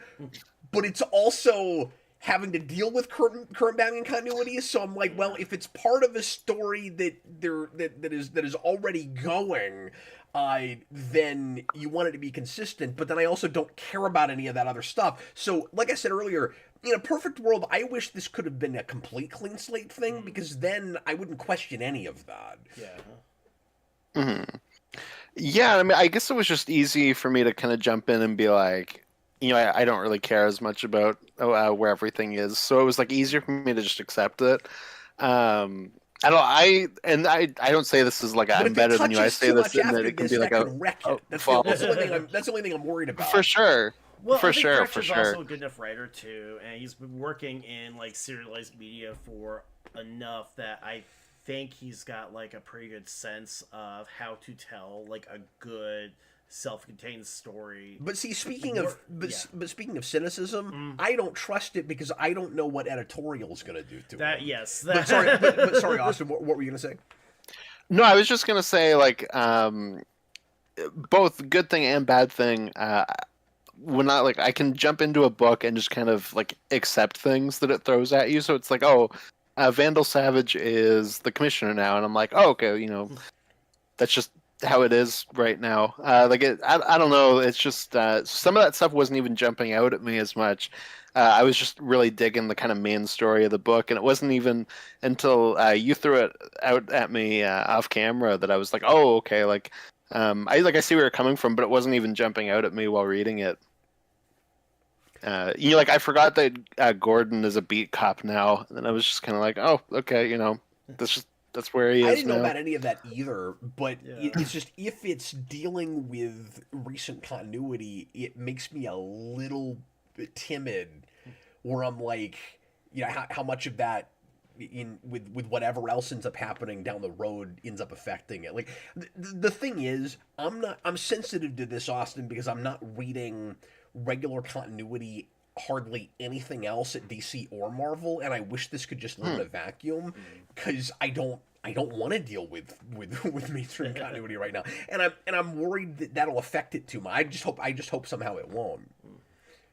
Yeah, I don't know. I think at the very least, I think this first issue is writing that line really well. Where some of that stuff, I'm interested to see where it's going to lead to. Yeah, I'm looking But the at main future thing I'm too stuck hard. with is just that main Killer Croc story. Like that's more so what I'm invested in. So Yeah, and for me, I'm looking at this a lot more as because that stuff was fine. It didn't grab me as hard as it did you. But like I was more interested in this, like tonally and again how Batman's being characterized. I thought that story was fine. I wasn't wowed by it, but that's uh, all about like how Batman's characterized. Like that's what I'm talking about. Like in terms of like an actual story with Killer Croc, like yeah, absolutely. It's not like the most amazing thing in the world, but it is more so just like oh, like we're bringing like this Batman back. yeah, yeah, Yeah. You know what I mean? Like that's the main crux of it, and like just how he deals with the situation. Like I'm more so talking about like that element, not like specifically like oh, what's Killer Croc planning? Like what's he gonna do? Like how is Batman gonna stop him? Uh, Not so much like in terms of that, like just kind of following this character and like how he handles situations. yeah. It's a good start. Mhm. I just think as a series, um I don't know. I don't know. I hope they let him go where they want to with it. I don't trust anything right now. All I know is that issue 2, he has to get an actual penny, just regular penny, as his next trophy. Nice. Yeah, I hope he just makes a miniature Batcave. Like, Yeah, so I mean, he's got to have like all the things. He gets just a regular Joker card. Just regular Joker, like And- a toy dinosaur. and then he you gets know? like he gets action figures of all of the Robins, and he puts them in little glass cases. Yeah, Keeps it in the exactly, package, exactly. Keeps it in the bubble. Yeah, yeah, that'd be great. Exactly, they're mint condition. But yeah, I'm really digging this book so far. I'm very excited for issue 2. I'll have to read it. I'll have to do more than just like God, glance, do a read cursory your- glance. Yeah. Read your crap before you I come should read my over. crap. God, No, yeah, Chris. exactly. Gosh, freaking idiot! Just man, I'm just ruining everything, man. What can I say? I just like ran to the Exactly. store today. It's like, hey, I should buy something. What's good? I'm sorry, you ran to where? A store? the I think store. you mean your LCS. Oh He yes, went my to his LCS. Didn't you LCS. know? Yeah, it's my LCS at KCMO. He went to the LCS church. The Exactly. LCS church. Exactly. Tomorrow will be a louder day. But yeah, so that's basically it for me, like for everything that I got and for Batman. Well, thanks, Austin. We got to move on because Yeah. I've got a bunch of other things to talk about. Exactly. You guys got like a ton more to do, so I'll let you guys go. All right, thanks, buddy. Yeah, see ya. Okay, we are going to continue ahead.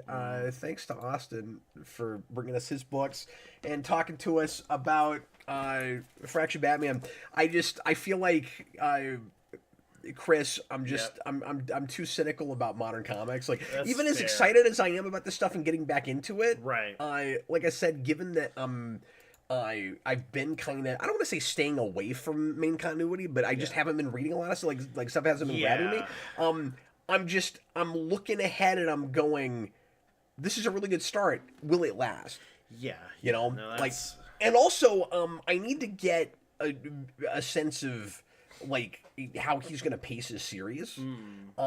It's hard to get a sense of a whole run from a first issue. right. And I do appreciate how much that stands alone. Yeah. It's not, it is the first chapter in a story, but it is old school comic book in that it does have a beginning, middle, and end. Yeah. And I do really appreciate that. Yeah, and Cat's kind of a lost art sometimes too. Like even some of the books we talked about last week, that nothing happened.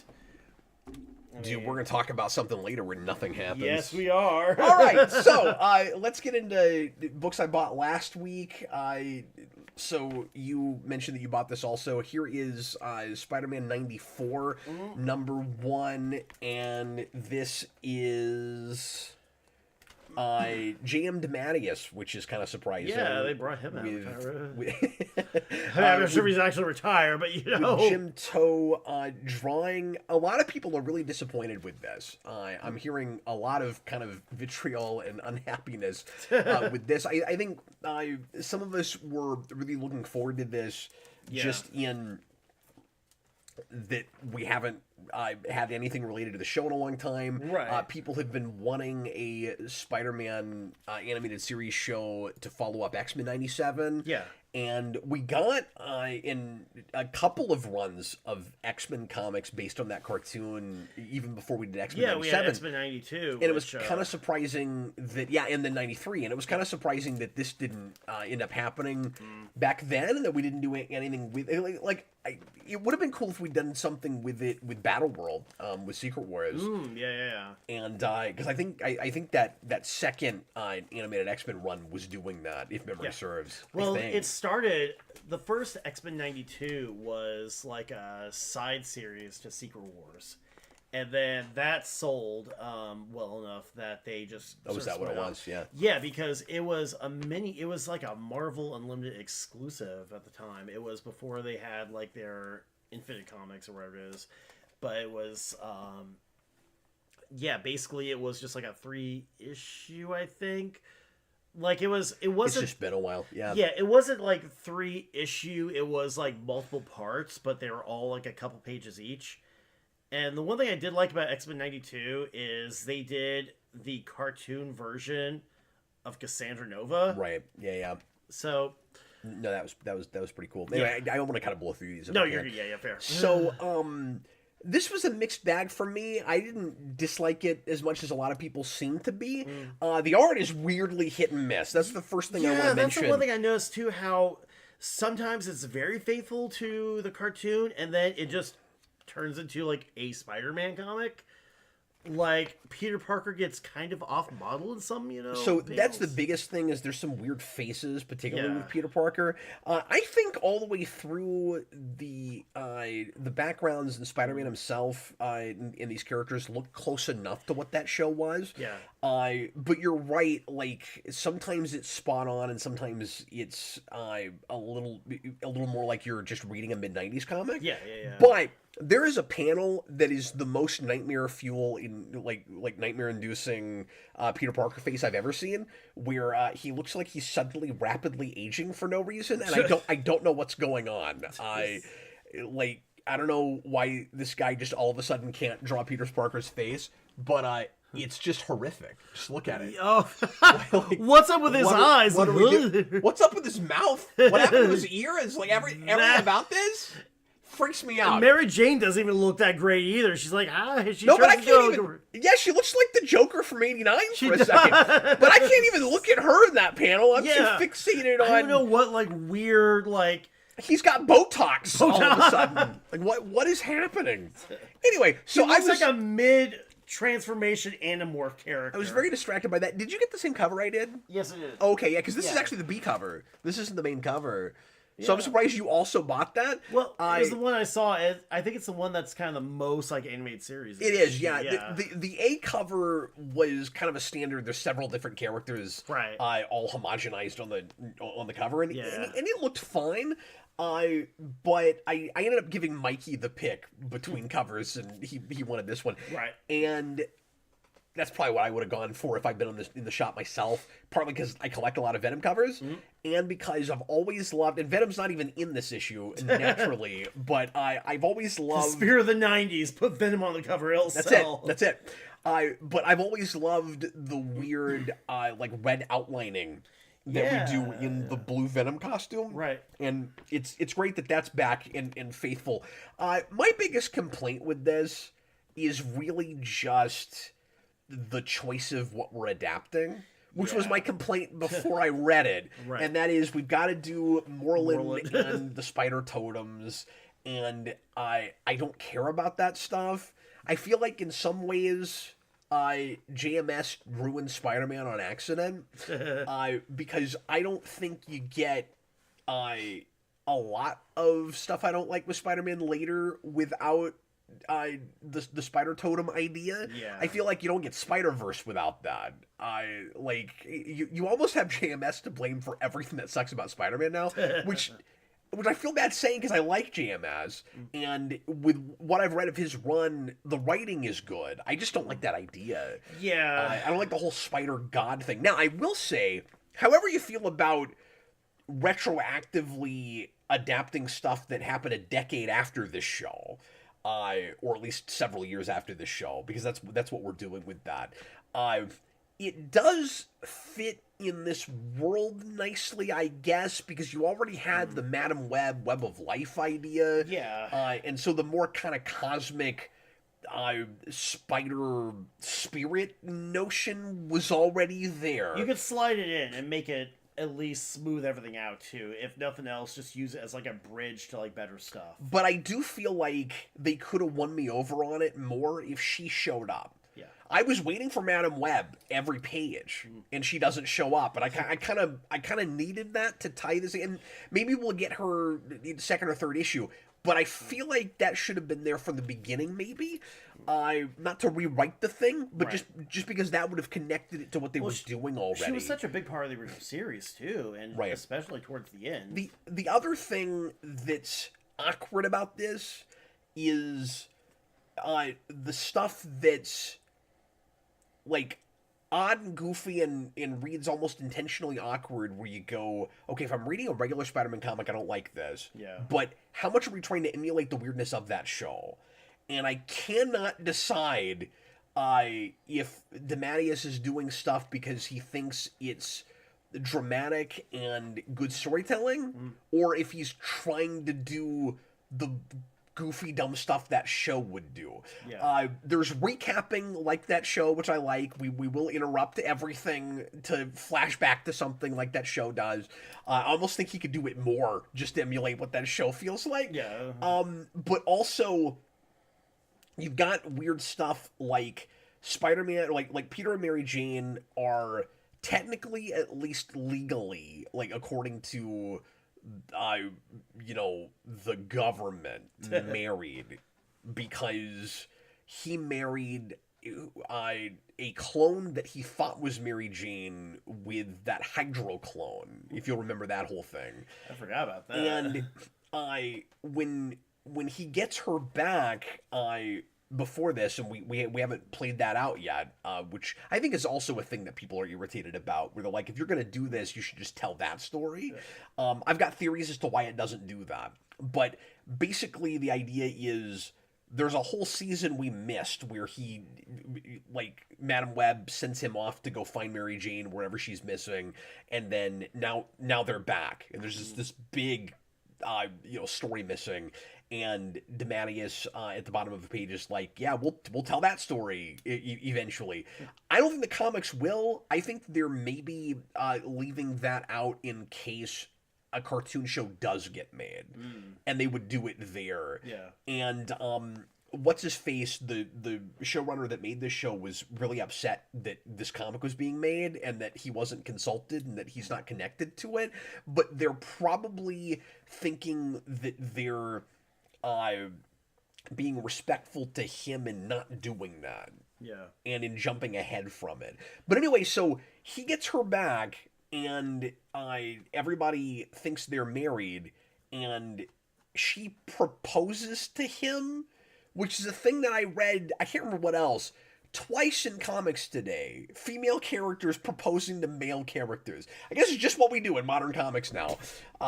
Trying to be real progressive. The woman always has to propose now, I guess. And so she proposes to him, and he hem and haws and can't decide if he's going to say yes, and she gets all pissed off at him about it. They play that for drama. And then when they make up and he says yes, they run out of his room, and Aunt May is there, and they're like, he's like, oh, I'm getting married. I mean, I already am married. And my whole thing was, so, like, where do people think she's been all this time? Yeah. And nobody else knew that was a Hydra clone? Like, I feel like he wouldn't have to, this is another Smallville thing. I feel like he wouldn't have to out himself as Spider-Man for people to know that that wasn't the real Mary Jane. That whole thing was very curious to me. Right. And I can't decide if that's what that show would do, or if DeMatteis is, like, trying to be weird like he thinks that show would be. And stuff like that was awkward, but I can't decide if it's a problem that it's awkward. So I don't know. This is a mixed bag for me. There is another thing real quick that's weird about this with adapting Moreland is we're going to later stuff with that didn't exist yet when that show was on, right? Right, yeah. But a lot of the other trappings of it were intentionally trying to pick from things that was right around when that show started, or from the period that they adapted from a lot. So Molten Man shows up in the middle of this.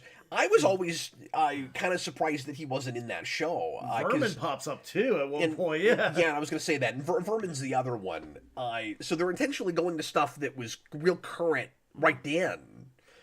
Yeah. But the main stuff they're doing is later. So that was kind of odd. And then there's the weird thing too about how Morlun creates the spider clones now. That's where like Kane came from. I mean, it's So I mean, it's just look at the chat here.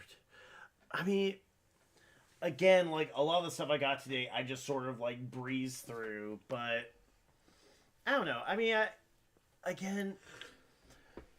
get what they're trying to do, and you've had like Batman 66, you've had, you know, the Batman 89, Batman or Superman 77, 78, whatever it was. But so you've had a lot of throwbacks. I'm actually kind of surprised they didn't do something like this sooner.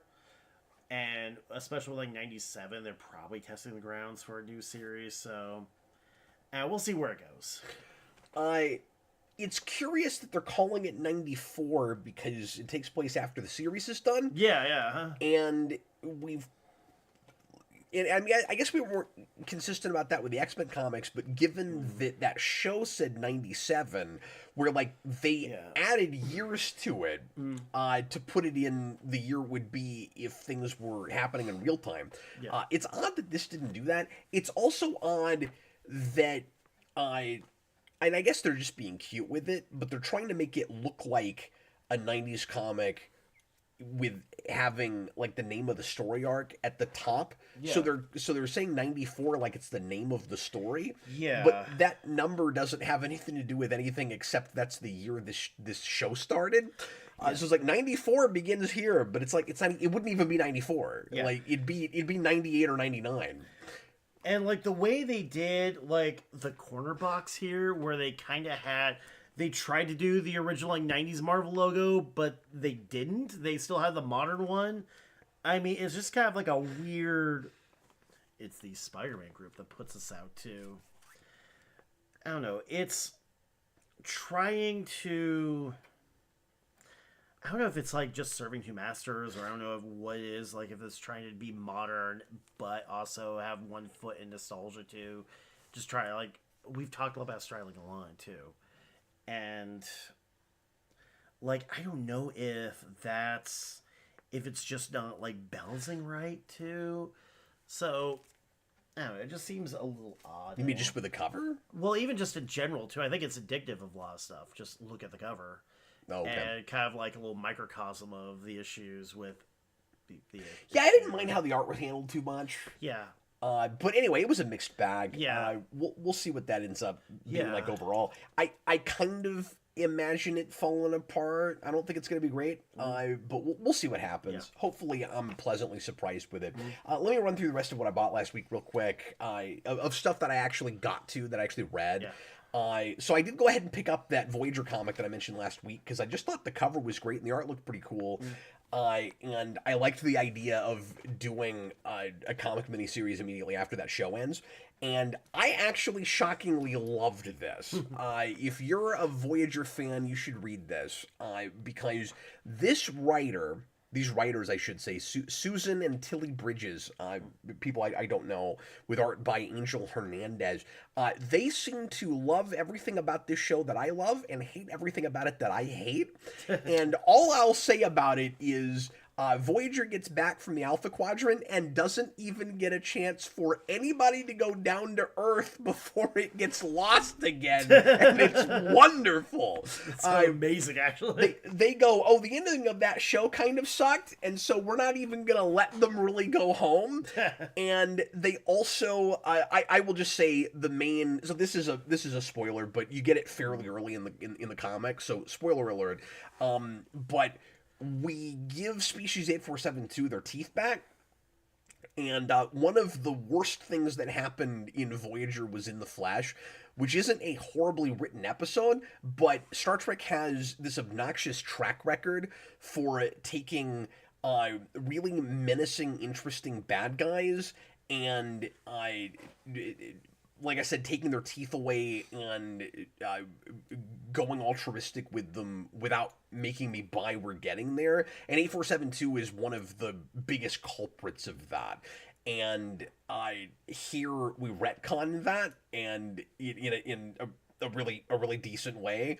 And it's also weird, Chris, to have I just had this thought, to have a comic book that's entirely, so far, it won't be later, I'm sure, but it is entirely a bottle show. Yeah, exactly. We never get off the ship. 20 pages, we're on the ship the entire time. Exactly, yeah. You've got your Die Hard comic, there you go. But it's definitely for like fans that are really familiar with that material. But I was really surprised that I liked that as well as I did, because Star Trek I'm very picky with comics, and I don't know, somebody really knew what they were doing there. And then I got Captain Planet #4, which is probably my favorite issue of the series so far, and it gives us Captain Pollution. Nice. By the end, that is the big reveal at the end of this, but it was solicited as the first appearance of Captain Pollution, so yeah. I knew that going in.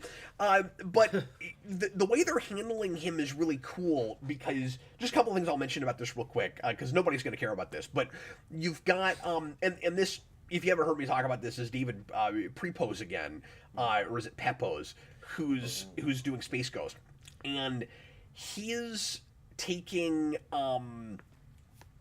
one of the main villains, what is his name? I can't even remember right off.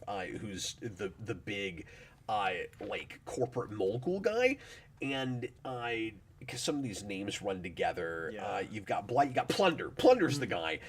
He's working with Blight. We've already got kind of a cabal of villains that's starting to form, which is cool.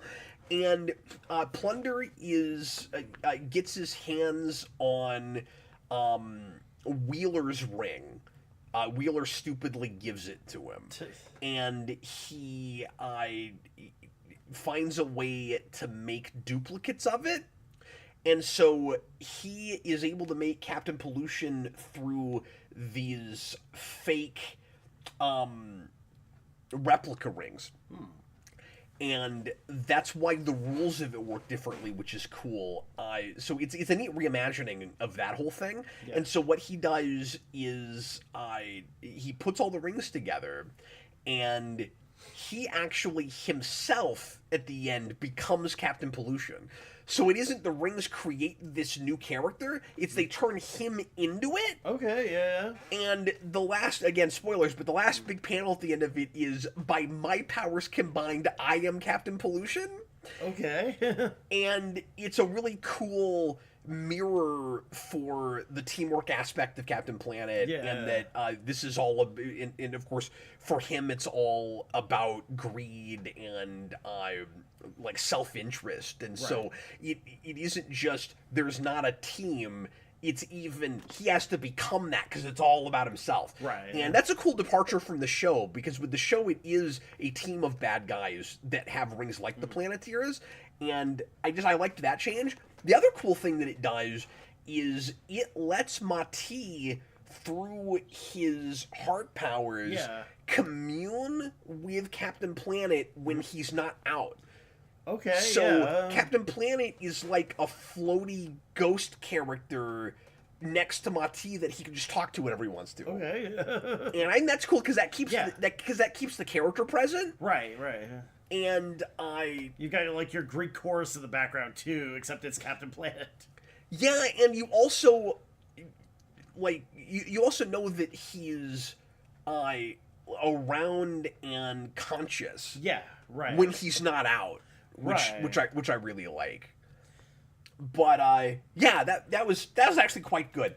And then I've got the last issue of Resurrection Man Quantum Karma, which I adore what I've read of so far, but I haven't caught up yet. Yeah. But that is done now. That it turns out that was just 6 issues.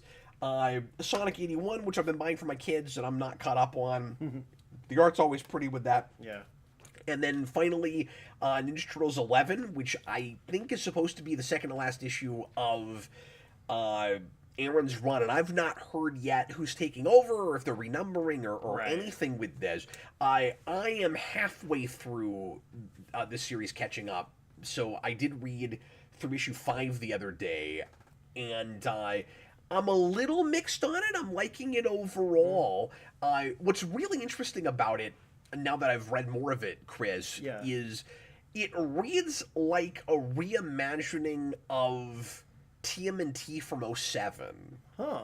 Okay. Which kind of makes sense because they're also doing a sister series with this that's Night Watcher. Yeah, I think with Raphael. Right. And so it's probably Aaron's probably conscious of that. Yeah. But he's got a splintered Turtles team, and they feel a lot older. Like it feels like you can't even call them teenagers now. Yeah, exactly. They really don't feel like teenagers. Right. And they're all in weird different places, and the Foot Clan chasing after one of them brings all of them back together, and they're so they're all loners doing their own thing, and most of them are in like real kind of sad places in their lives, except for Michelangelo, who is this gigantic movie star now, which is hilarious.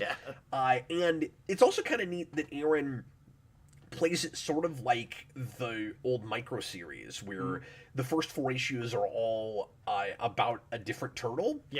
But at the end of each of them, he's slowly putting them back together. So it's clear as you're going through how they're gonna be connected, as opposed to you're having to read 4 one-shots before you have any idea why why they're in the same series. And I really like that. So you got it starts with Raphael, who's in prison, and then in the second issue you've got Michelangelo, who's a movie star, and then you've already got them paired up by the end, and then and so it's a little bit nonlinear.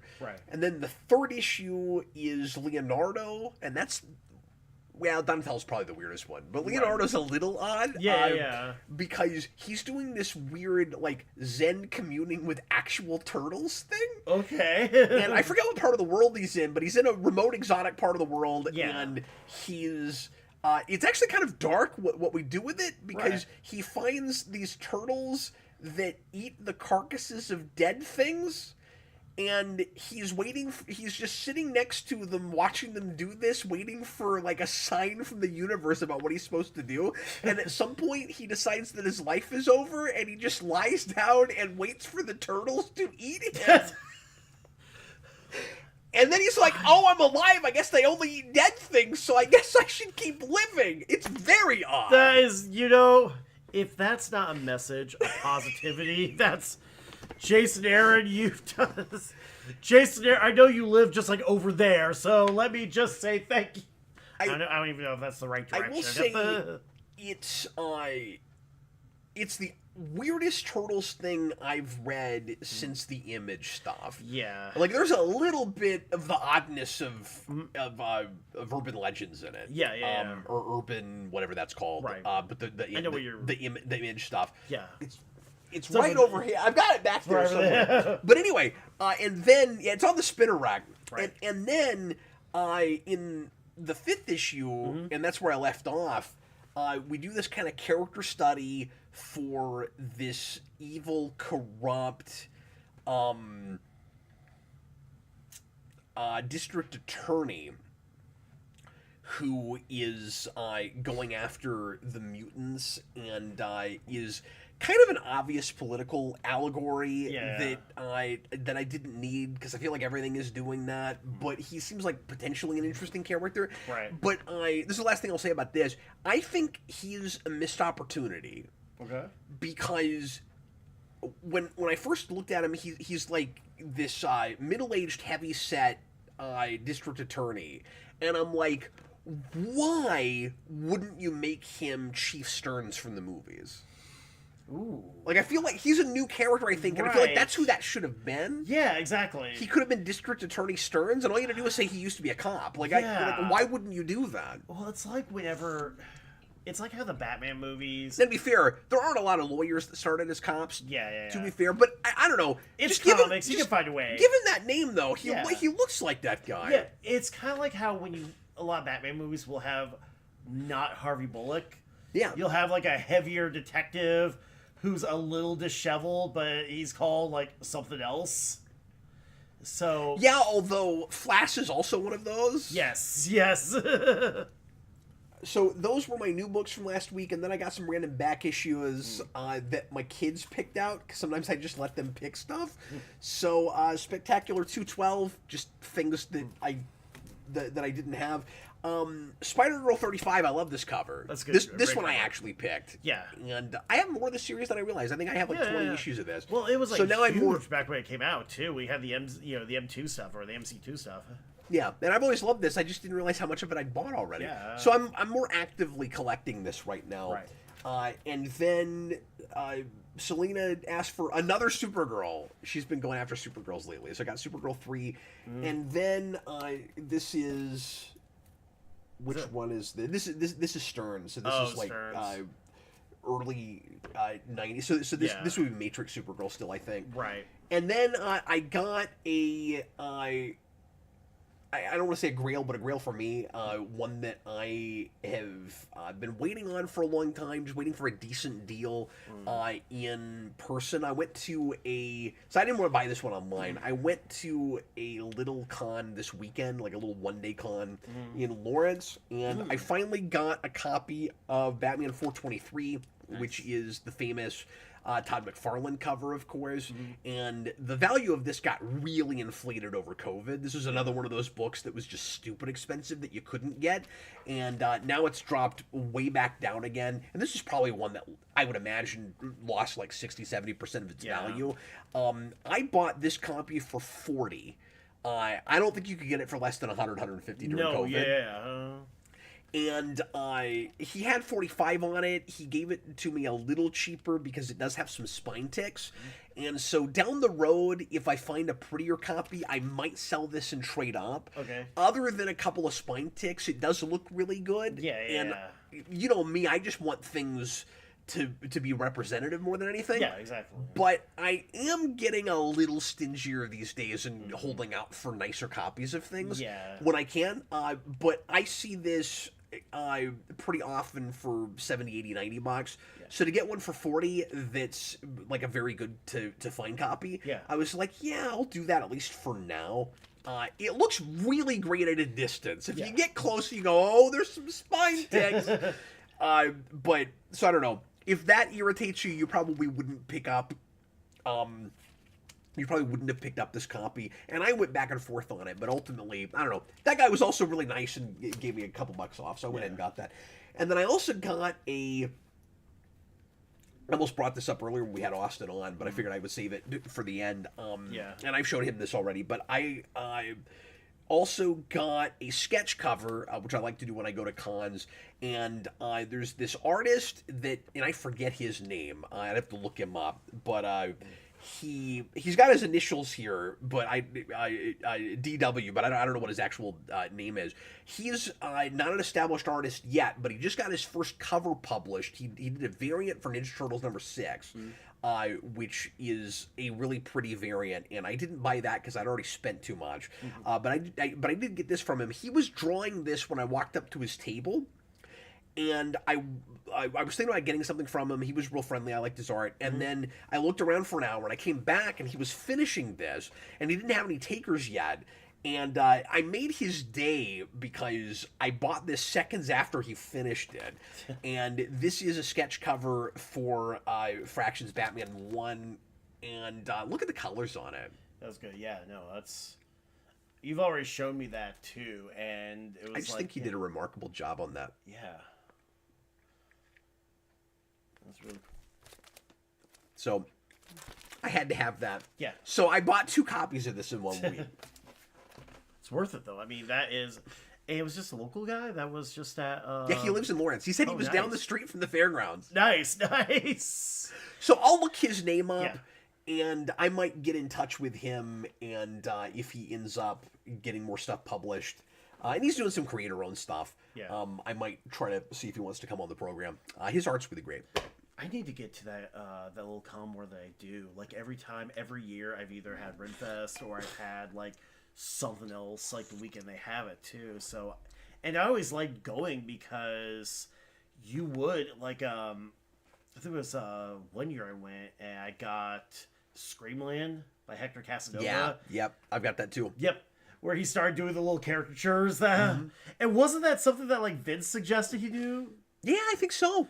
Apparently, I didn't realize. Oh, he just kept doing it? He just kept doing it. That's just pretty like great. yeah. Which like I He's didn't. a nice guy. Yeah, which I didn't realize that like if you do, a lot of artists will actually charge extra to do like a little caricature guide. Oh, of course, yeah.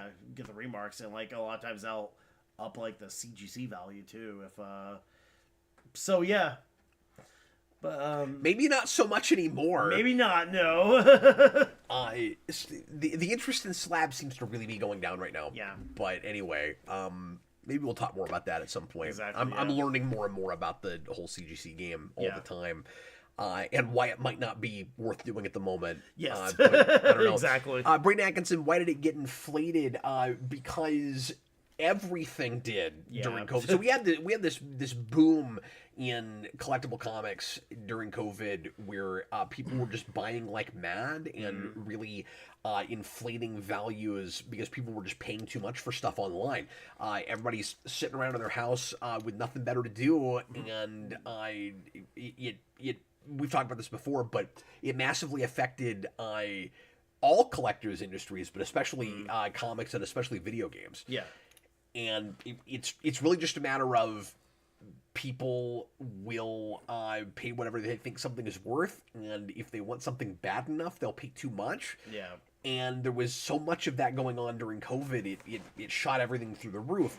And we've now had a crash. Like, the bubble has burst with comics, which is good if you're collecting and not so good if you're selling. Yeah. And that bubble has not burst in the same way with video games yet, but it is slowly declining. Yeah, and like video games, it's kind of a whole different beast too, especially with like how poorly a lot of that stuff is archived too. How like real archival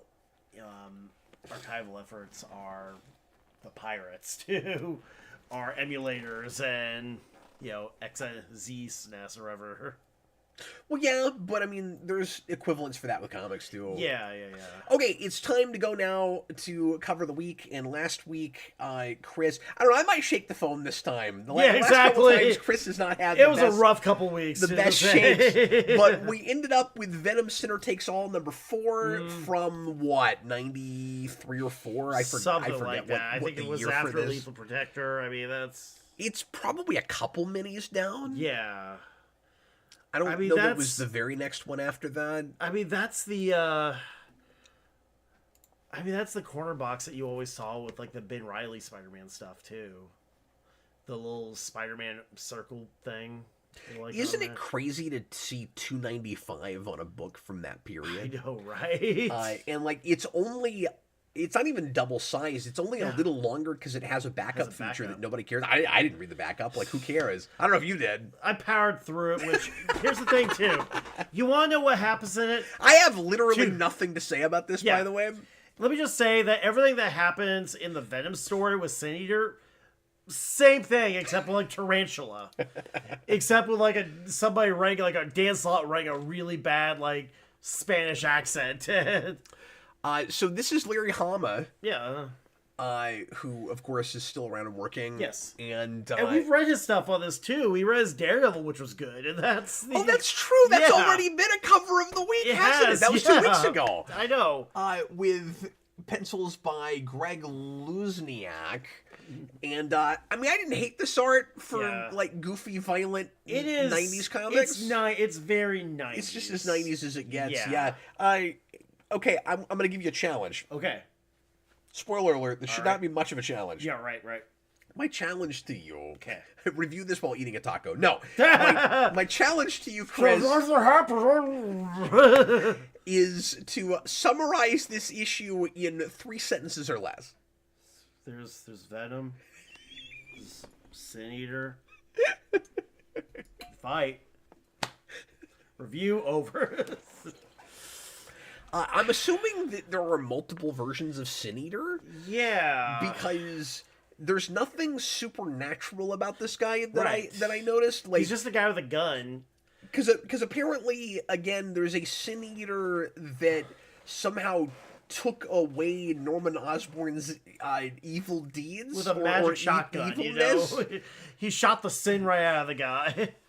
And this guy just has your typical religious zealot. I'm on a mission from God thing, where he's like just as awful or worse than the people he's going after. Yeah. And like in this, he takes an innocent hostage. Yeah. And it's like, I'll kill this person in the name of God and goodness. And I was like, Yes. the only thematic idea, the only like character parallel here that I could Right. really see is, and we're not even talking about it, just The Samson bit, too, where... just inherently there's maybe this idea of Venom is this misguided anti-hero who Right. thinks he's a good person in doing the lethal protector thing, Yeah. but he's actually as dangerous or more so than some of the people he would go after. Yeah. And I guess that's the same thing with Sin Eater, but like that's never discussed, it's not explored. Venom doesn't have any kind of thoughtful soul searching about any of that. Yeah, and maybe there's some It really of that is in, just a giant fight. Yeah, and maybe there's some of that in, like, the previous issues, but, like, the biggest plot twist is Sin Eater has a van. He wants to get to his van. Yeah, and he's really obsessed with his own logo. His own logo, yeah. That was a thing. Austin says that's the version of Sin Eater that killed Jean DeWolf. Oh! Oh, wow. Okay, I didn't know that. I need to actually... Or I didn't remember it anyway. Yeah, no, it's been a while since I've read some of those. So, Chris, what is your preferred... I said I had nothing to say about this. Right. I have very little to say about this. Yeah. What is your preferred Venom look?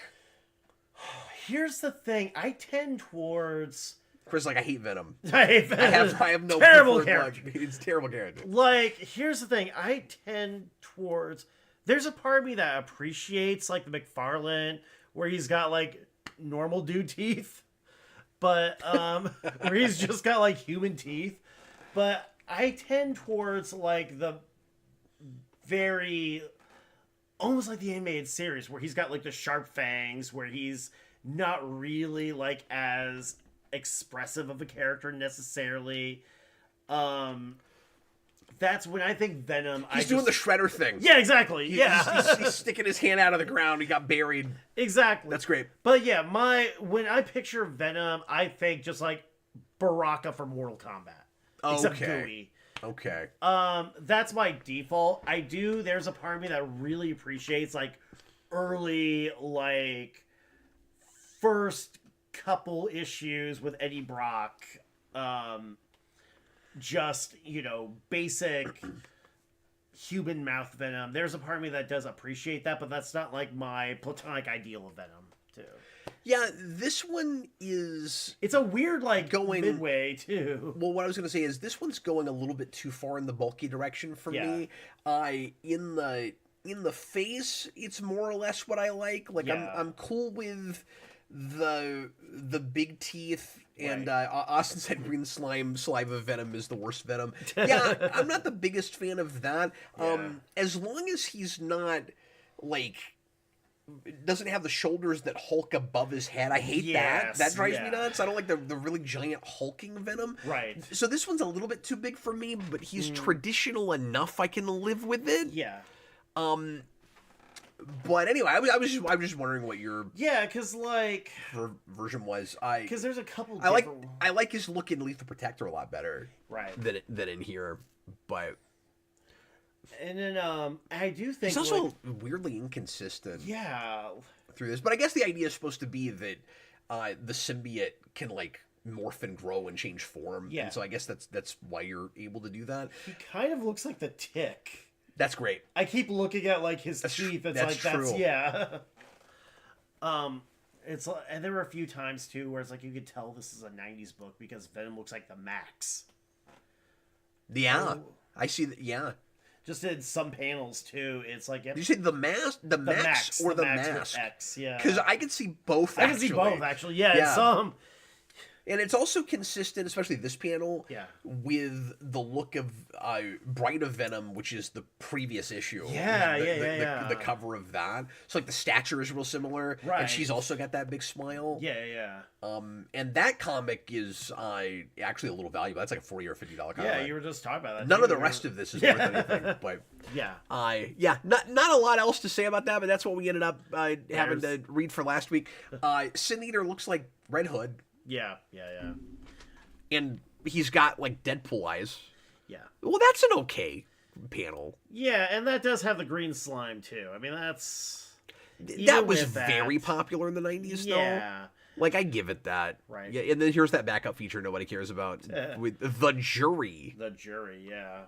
I mean, did any of these characters go anywhere, too? Like... No. Yeah. No, and they did like, not. snap Tarantula's neck in this, too. It's like... It's like, okay, wow. Does Marvel have like DC does, where they have like the expendable list too, where like whenever a writer says, "Hey, can I kill off a character?" editorial just goes, "Sure, take your pick."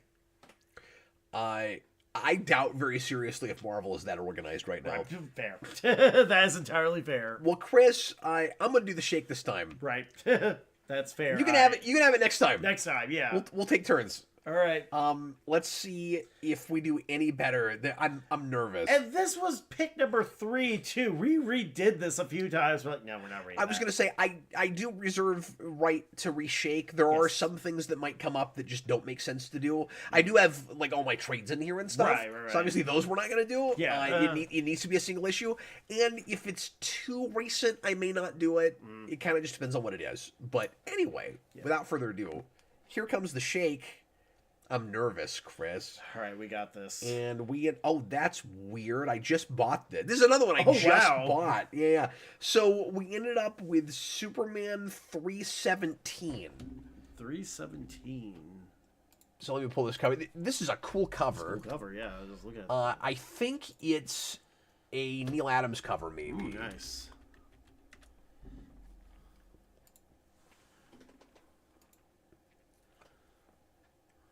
And I'm not sure what year this is. Let me check real quick. 77. So yeah, this would be right in like peak Neil That Adams. Is a Neil Adams cover, yeah. I haven't filed this yet. I don't know right where that is, but that's kind of wild. And then Kurt Swan does interiors. Nice. So it'll be cool to see what that looks like. Okay, well that's not a bad pick. Yeah. And we've all been on such a Superman kick lately. Oh yeah, for sure. So that'd be interesting, especially like 70s Superman is kind of like not really a blind spot for me, but like it kind of sort of falls by the wayside because a lot of like Superman I've read and a lot of stuff if I'm going back that I will read just to read is either like immediately post-crisis or like high Silver Age. So, oh really? Yeah. So sometimes, like the,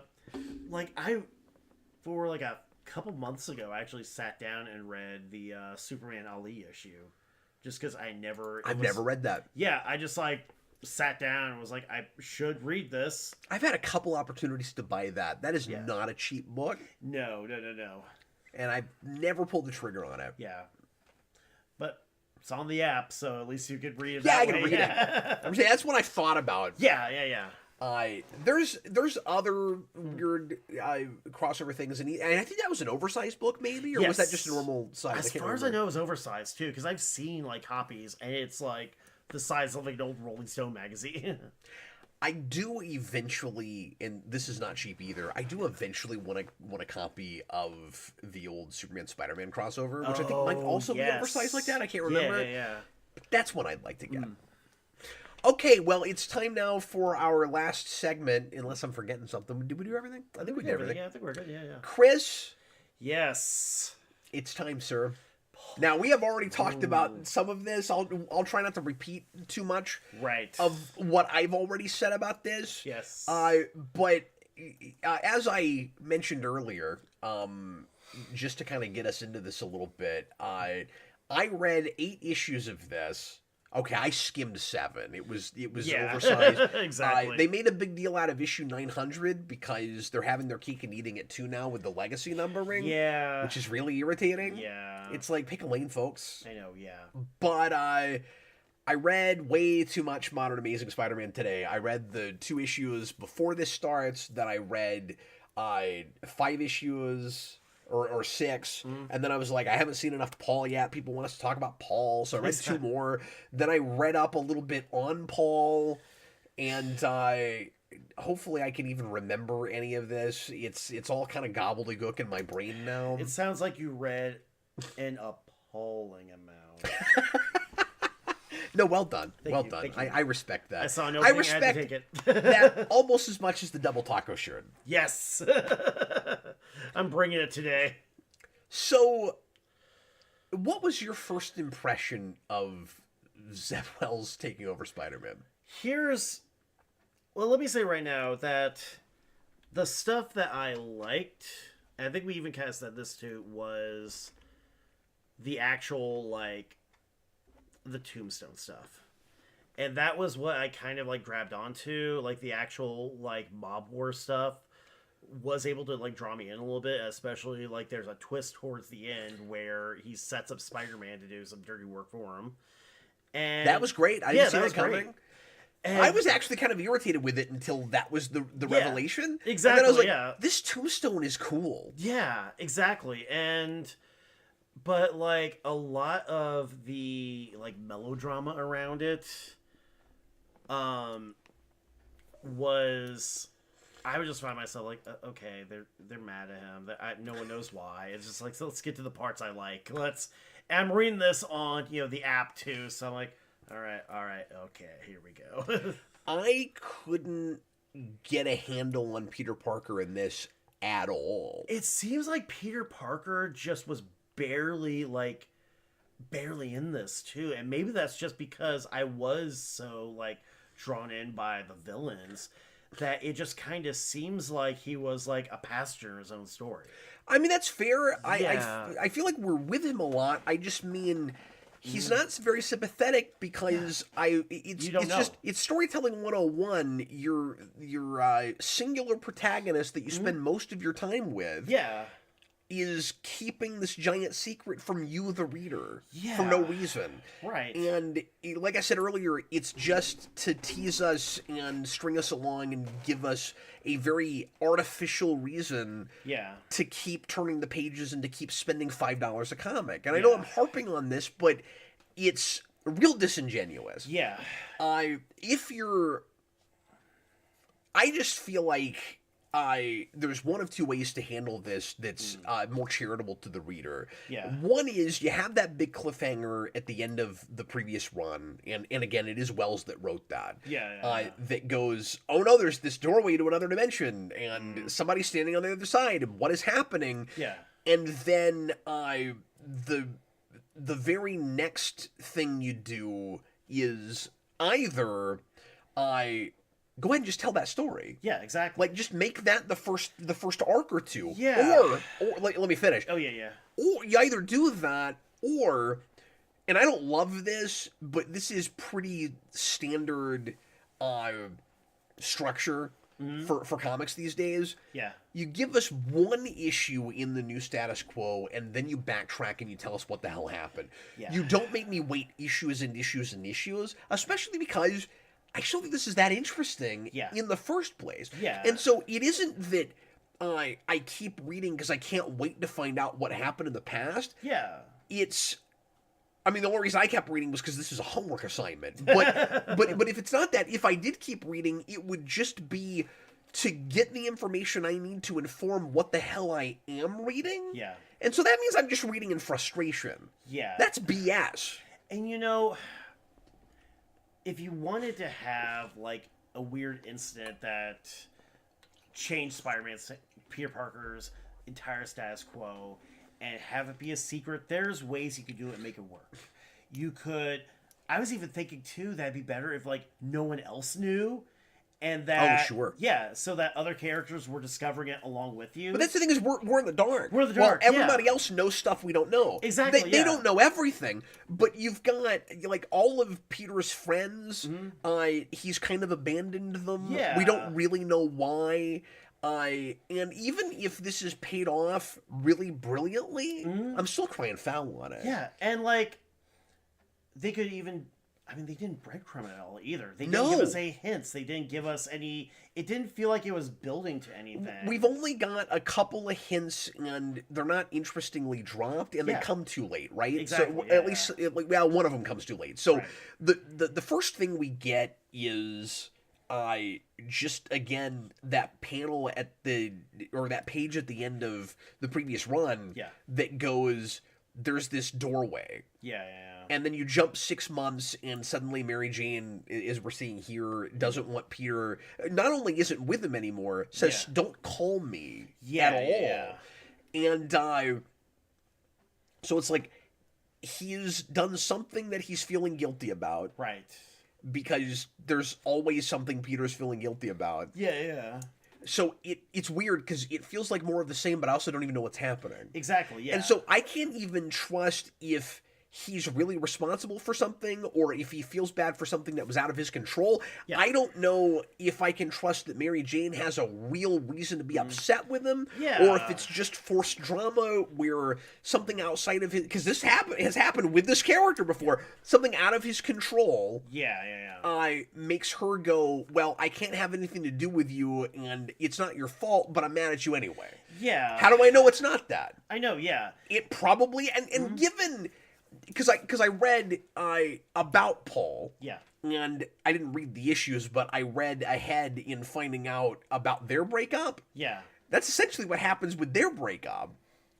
He's like just stuff out of his control, as far as I can tell. I didn't read about everything. Yeah. But like they're spoilers, but there's some kind of time dilation thing, and they end up with kids together, and I guess they're adopted. You don't even know at first if they're adopted. Like, I know it's only 6 months, but there's apparently with that dimension like a time dilation thing. So I think I don't even know how this works, but I read that she's with Paul for like 4 years, even though 6 months have. So I'm like, if you're gonna do that, make it 10 and have their kids be biological, but then they're having their cake and eating it too. Doesn't all this sound wonderful? I know. They're having their cake and eating it too, going, well, we want to have this this drama where Peter doesn't get to be with Mary Jane anymore, and there's this third wheel, so there's this stupid love triangle, and they've got kids, so that puts even more of a wall up, like he can't possibly get back together with her.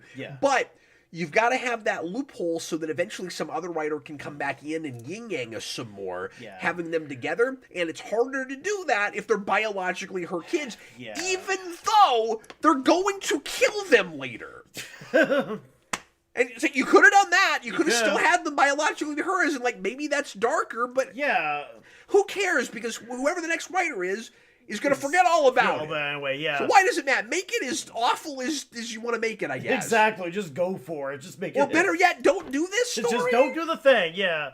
And like, it kind of reminds me of it was like a South Park episode where they found a guy who was frozen for like, it was like 1999. He was frozen today. Yeah, he was frozen like 1997. So he finds his wife and be like, oh yeah, I got remarried and we have 2 kids together. Like our son who's 7 years old and our other boy who's 12. And then as he's leaving, like, wait, I was frozen for 2 years. How do you have a 5-year-old with this guy? So, I mean, it's it makes no sense, and it's one of those where they want to have their cake and eat it too. It may make sense eventually, but I don't care right now. Yeah. Oh, the other. Sorry, I was going to say this. The other breadcrumb, as you said, that we get is just, and again, it's not like a good one. Yeah. But it's just a flashback to Paul punching Peter in the face, which you haven't even gotten to yet. That's in issue 8, and I read that apparently, this is how convoluted this book gets. Apparently, it's just about stringing us along. Right. We will get that flashback 3 times, and it's intentionally inconsistent every time. where, and I don't even know why, but apparently there's some kind of perspective thing where it's supposed to eventually make sense, but like who cares? So like the first time you see it, Paul threw the punch, and the second time Peter threw the punch, and then I guess eventually you'll find out what that scene actually was. And I'm like, here's an idea: why don't you just all these characters know about this background? Why don't you just let them talk about it and tell us what the hell happened? Why are you doing Walking Dead level storytelling right now? There was like that... TV Walking, like later TV Walking Dead. Why are you doing this to me? Well, that even explains who. There's a line where Paul's goes to like Peter's apartment, and Mary Jane's like, "Hey, don't punch him in the face this time." Yeah, and he's like, "Oh, I'm not." Oh, you're right. They do that. They hinted that, and that was like. And then they show it later. Yeah, and they hinted that, and my first thing reading that, I was like, that's weird. That's actually kind of creepy when you think about it. So like, Paul is the most convoluted plot device I've ever seen in anything. Yeah. Like, people make fun of this guy because he looks stupid, he's got a man bun, and he's unlikable. Yeah. But the main reason is because he is clearly, like we said earlier, invented just so that Peter and Mary Jane can't get together, and he feels like a big FU to an audience that for decades now have wanted the marriage to be reinstated. Yeah. And like I said earlier... especially when that was teased, too, in like the previous runs, too. Well, and I was going to say, I'll be more specific about this now. Right. So people felt like... Let me say this real quick. I feel like comics fandom, I said this to Austin earlier, is just a giant crappy game of telephone.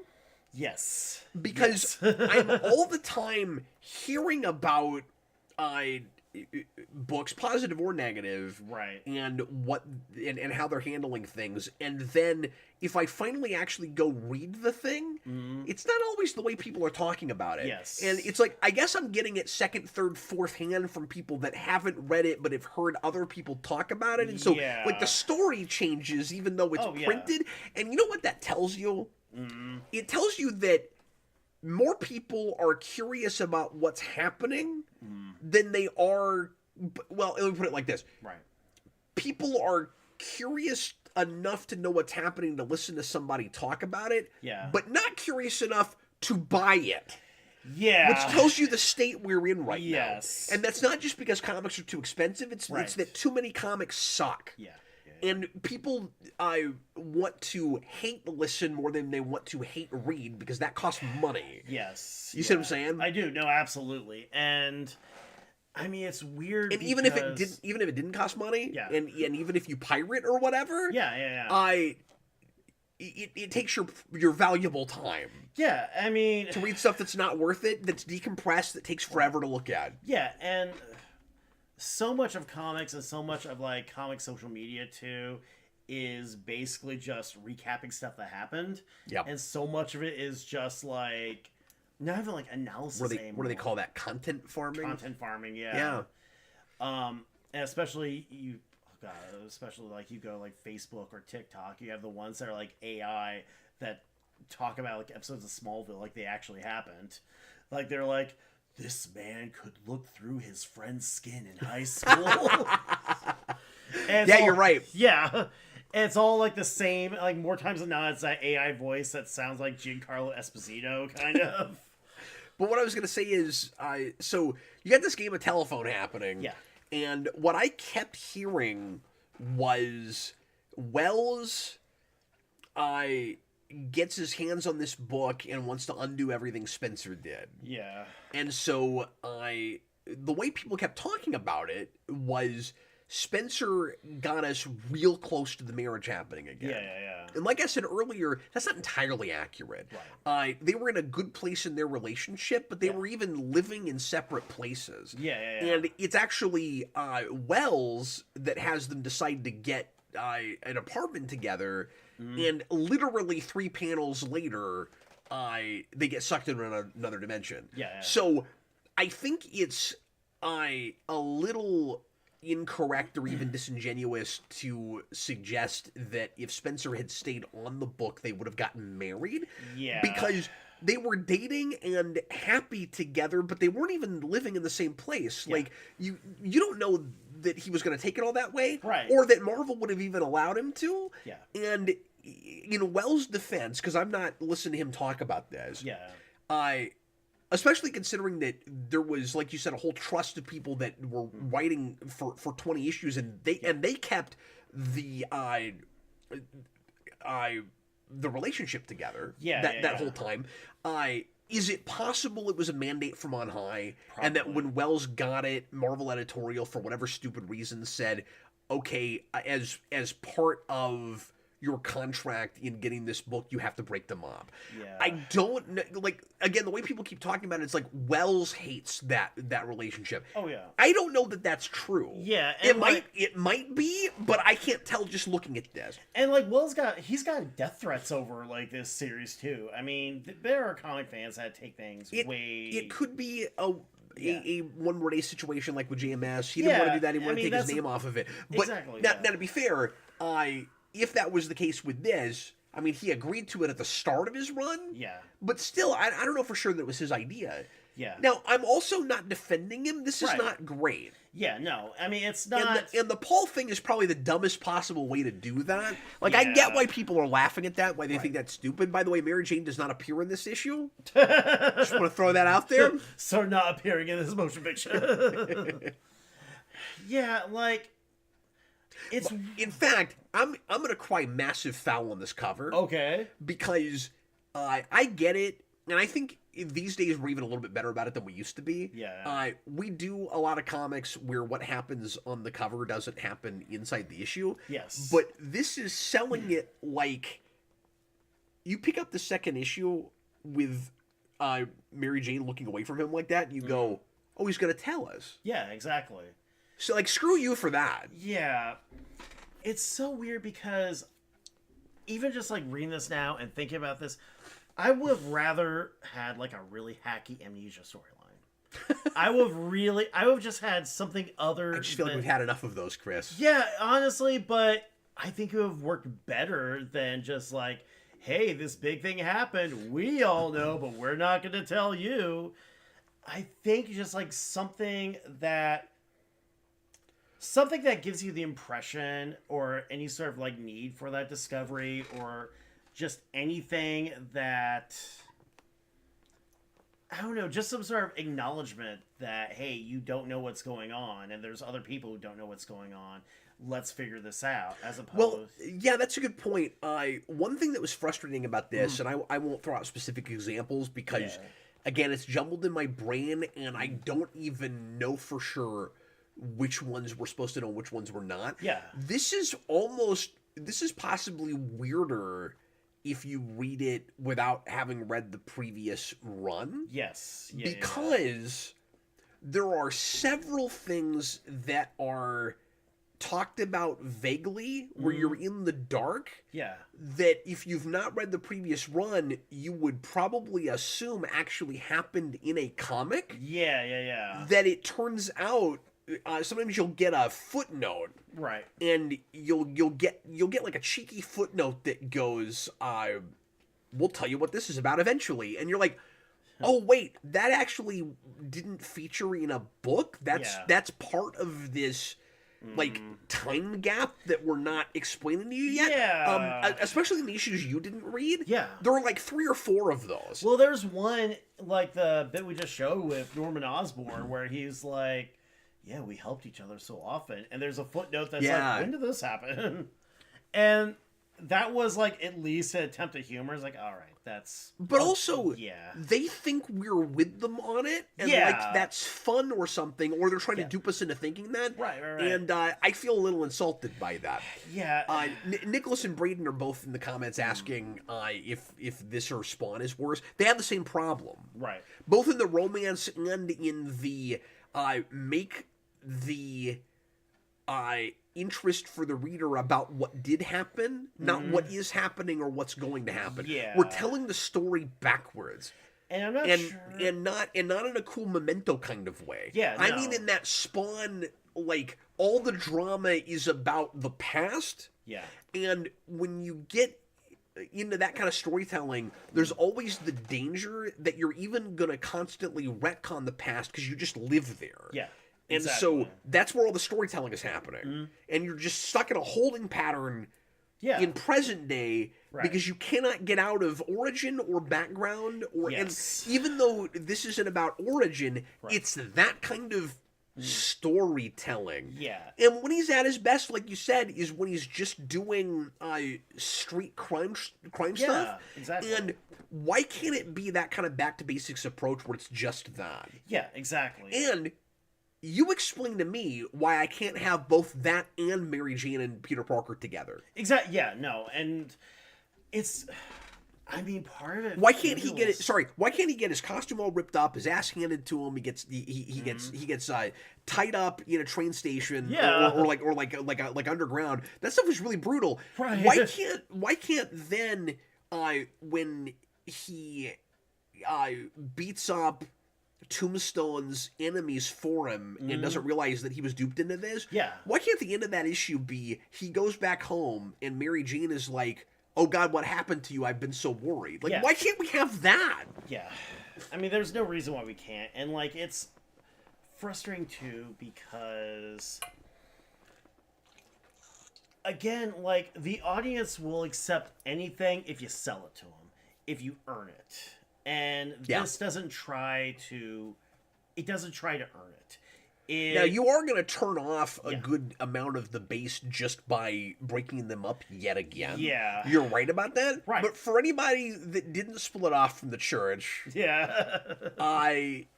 you're right. Like, you can make us buy that breakup, but let's just tell the damn story. Yeah, exactly. And at least give us more. Give us something.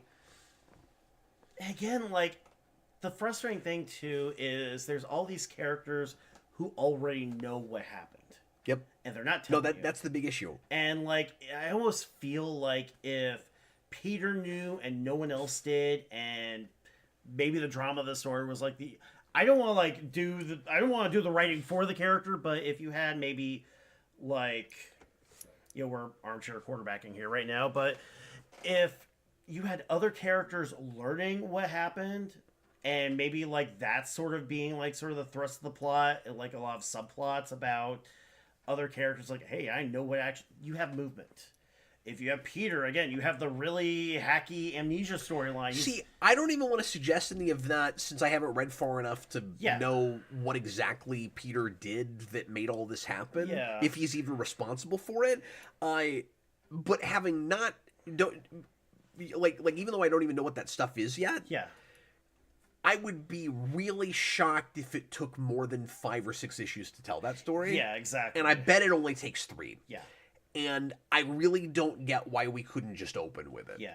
And, like, all of this feels like a waste of time. I'm going to go as far as to say that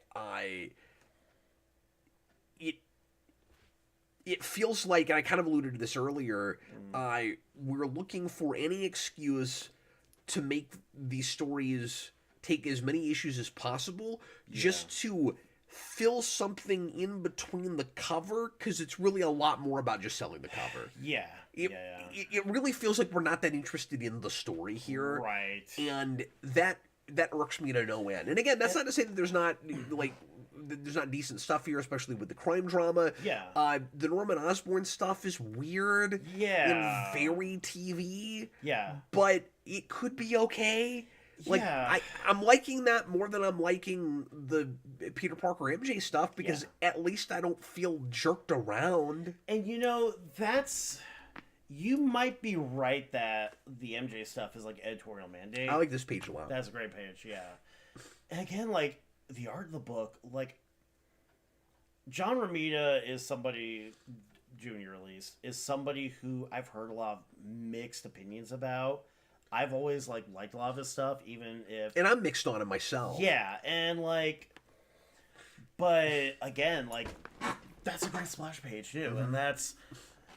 And, like, even the way he draws, like, Tombstone is great. And, like, even though Tombstone doesn't look as, like... Doesn't look as, like, Tombstone-y as he does in other books, but, He's got a new look. He's got a new look, yeah. Of course, like... It is weird how brutal this gets. Yeah, like for his... how overall more family this reads to me. Yeah, where like Spider-Man, his face is like a bloody mess for like 2 issues. Yeah, where like his mask is just like soaked. For, that like, doesn't help in making it look less like Kick-Ass. No, by the way, exactly. Yeah. Austin and I were talking about this last night, and he made a good point when he said the problem with Romita's art right now is the digital coloring.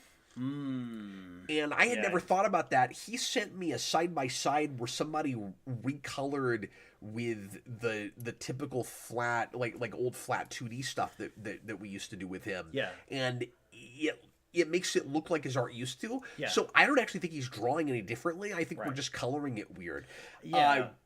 You don't want to take...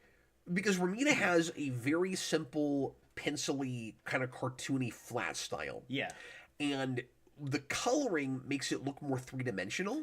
Yeah. And it feels wrong. It doesn't actually serve it. And I had a thought I'd never had before, which is Romita's art would translate possibly really well to animation.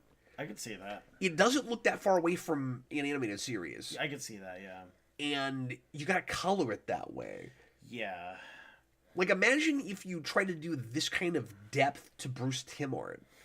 Like, it's probably not... That would be horrifying. It's probably not right would... for it. That would look like those weird, like, photoshops where they try to take, like, cartoon characters and make faces like they're the same proportion with, like, human skin. Yeah. Yeah. I mean, Romita, it's funny, too, because looking at how his art has evolved, and might just be coloring, too, but it kind of reminds me of, like... odd metaphor, Al Pacino's voice, where all of a sudden it gets, like, really gruff out of nowhere, like the 80s and 90s. Oh, that's fair. No, that makes sense. Odd little thing because that's how my brain works. It's like, this looks like Al Pacino sounds. Anything else we want to say about Paul? Because we just didn't get a lot of him. I mean, yeah, like, it was just odd, because there was only, like, in the bits I read, maybe, like, a couple of scenes. They're playing him like this giant mystery. It was like, ooh, who is this guy? I'm like, who cares? Yeah, and we don't know that he's from another dimension yet. Right. Or world or whatever. We get, like... That sounds so convoluted when we get to that. And I guess he's later maybe a full-on supervillain, because on the wiki about him, I was seeing, like, weapons he has, and, like, I don't know what's going on with this guy. It's just a guy. He's got, like, a sword hanging out in his house, his couch. And at the point where Mary Jane leaves him, I want to know if Wells is off the book and if other writers are making fun of him. Yeah. Because I read that, like, the Venom symbiote is making fun of how useless he is. Right. And Eddie Brock's kid is making fun. So apparently... At some point, their kids get killed. I don't know by whom. I didn't read that far. Or I didn't read about that. But then they try to adopt Eddie Brock's kid. Yeah. And then he doesn't get along with Paul and makes fun of Paul for being totally useless. And the Venom symbiote gets back on Peter Parker and does the same thing. Yeah. And, I mean, it's funny. And then apparently, the Venom symbiote merging with Mary Jane... It's around there when they break up. Yeah. And I don't know if Wells did it, or like I said, if somebody else is coming in and making fun of Wells for creating the stupid character everybody hates. Yeah, I mean, I've seen this before in, like, a lot of books, too. I mean, of all things, like, All-Star Batman and Robin did this, where they realized, like, the book was a joke or something, so they try to lean into it. Yeah. And sometimes that works, sometimes it doesn't. Well, it's not a good idea in current Marvel because the bent is already too far in that direction. Yeah. So, I mean, and again, it's frustrating too. And the thing that makes me think, yes, Austin, we didn't mention that, but yeah, they've also killed off Paul at this point. Paul is also dead. Like, they could have just sent him back to his dimension. They didn't have to kill him. I have to go back to my home planet. Send him back to where he came from. And good riddance. I guess that makes Paul the Poochie of Marvel right now. I mean, it's weird because, like, again, there are parts of this book that are solid, and but everything around it too. Like I just remember reading this thing. Like this is a solid book about a crime war with a bunch of soap opera stuff that I just can't be bothered with right now. And if you distill it down to that, it's 2 issues. Yeah, exactly. Maybe 3, and that's fine. And then move on and do your Vulture story where he's mad at Peter. You didn't get that far, but there's a Vulture story where Vulture's kid disowns him and he blames Spider-Man, and then he beats Spider-Man he doesn't beat him to a pulp like Tombstone does, right, but he gets him up in the sky and he's just like really ruthless in how he fights him, and Peter's like, oh my god, I'm gonna get killed by Vulture. And so he calls up Norman Osborn because Norman conveniently just showed him a new Spider-Man suit that he built. And is like, you got to get me that suit. I'm going to die. Because I guess somehow that suit's going to save him. We need a skin for Spider-Man 3. We need that DLC. Yeah. And then he goes... I pre-ordered at GameStop. Another mystery that we have through this is whether or not Norman is really out for Peter's best interest. Yeah. And it's not surprising when it turns out, he just is. Like, okay, I'm not really surprised by that with the whole the Sin Eater made him a good guy thing. Yeah. And so Norman, I just thought this drama fell totally flat, where Norman says, no, I can't send you that suit. Goodbye.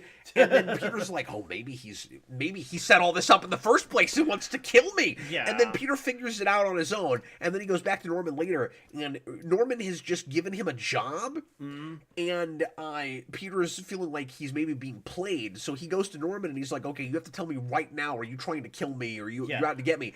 And then Norman has this sad sack speech about how he actually was thinking about putting the Spider-Man suit on himself and going to help Peter, but he was afraid that if he... Because I guess that suit also has a goblin glider, maybe? Because that's how he talks about it. He's like, I'm just afraid if I ever get on a glider again, I'll be evil and turn into the Green Goblin again. I'm like, you don't get more CW I know. drama than this. Right. And it's sappy and stupid. But you know what my biggest takeaway from all that was? What's that? How in the world were people shocked to find out that Norman is Spider-Man right now? It's been telegraphed for years, it turns out. One line that was like, I realized something about power and responsibility. So I told you about that. You did, yeah. But here's the thing. That's at the end of the first issue of the current run. Oh, okay. That's years after this. Yeah. That's like 3 years after this. So, Yeah. Because this is what, 22? Because they just, it's like 20... Because the new one just came out this year. They rebooted it again. Yeah, they rebooted it again. Yeah. So that's in... I love how Brain's just like, what? Yeah. You and me both, man. You and me both. But that's... who's writing it right now? I haven't checked, to be honest. Well, no, I mean, we know. I've lost my train of thought now. I cannot remember who's on it right now. But it's... You get to the end of the first issue because I did go ahead and read that out of morbid curiosity. Yeah. Because I actually wasn't sure where Paul starts, and I thought it was the current run, and then it wasn't. So I read that first issue, and I'm like, it's not here, so then I had to go back. Right. But I was glad I looked at that because he's got this stupid speech at the end of that issue. It's this like epilogue. Thank you, Joe Kelly. I just couldn't think of it. Yeah. But he's got this stupid speech at the sorry, you threw me off. No, it'll happen again.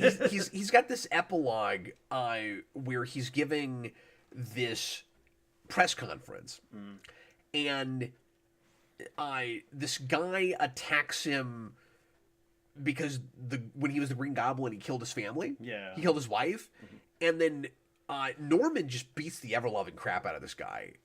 Just wipes the floor with him. And then goes back to the podium. Right.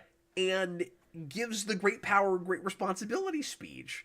and he's like, I have learned that if you have a lot of like horrible evil deeds in your past, you have, I'm paraphrasing, you have a responsibility to atone for those sins. And I'm like, okay, I know I'm saying this retroactively, but how did nobody call he was going to be in a Spider-Man suit when he said that? Exactly, yeah. And then I discover he made a Spider-Man suit and was gonna wear it. It's been telegraphed for years. You know,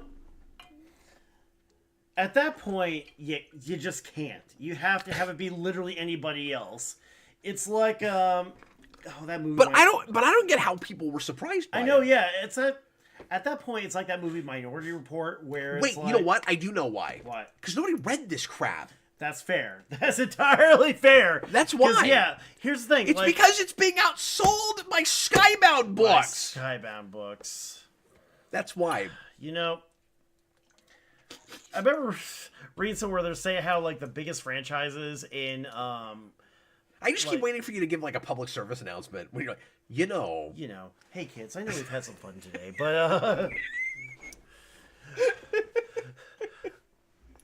but yeah, like I remember a few years ago, people were saying how the biggest franchise in media right now, the comic franchises, are like Batman, the Avengers, and The Walking Dead.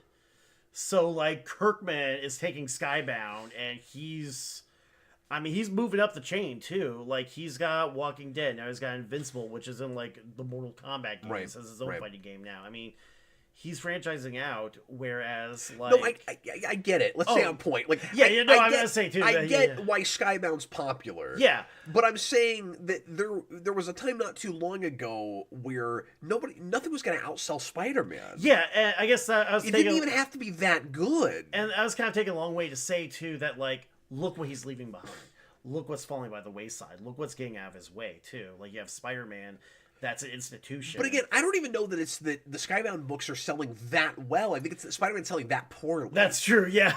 That's the point I'm trying to make. Is, fair point, yeah.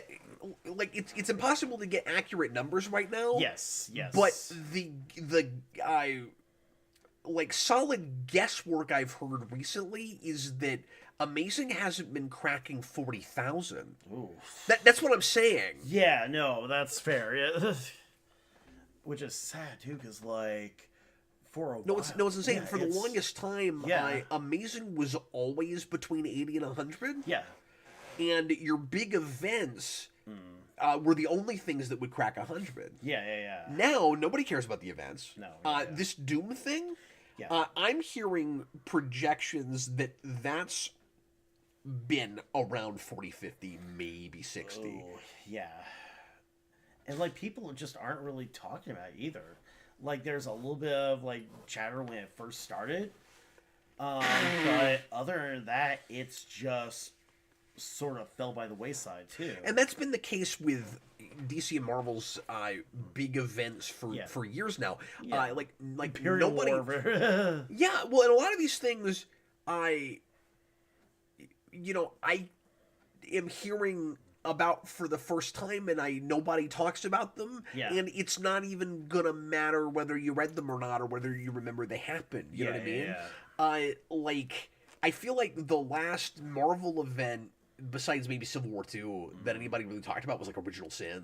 Yeah, and I mean that was a decade ago. I mean, that was more than a decade ago. Yeah. I mean, Secret War is probably like the biggest. But again, that was a decade ago. Well, you're right. That was maybe after Original Sin. Yeah, but still, that's still the same time. Nobody read Night Terrors. Yeah, I forgot about Night Terrors. Completely forgot about Night Terrors. Shut the whole company down for like 2 years. Yeah. No, it's insane. Mm-hmm. Austin says, I think it's both. Skybound is selling well and Amazing is selling like dog water. Yeah, exactly. Yeah. But I want to know, again, just what exactly the numbers are. Yeah. Because Skybound is selling great for independent. Yeah. But I want to know if it's selling very well compared to where Marvel and DC were 10 years ago. Yeah, exactly. Because for that kind of company, if it's cracking 40, that's huge numbers. Yeah. You got to understand that Spawn got better than 30,000 finally, and McFarlane's response was 1 million side books. Yeah. like he treated that like it was selling in 100,000, Right, because right. that was so big for Image. Yeah.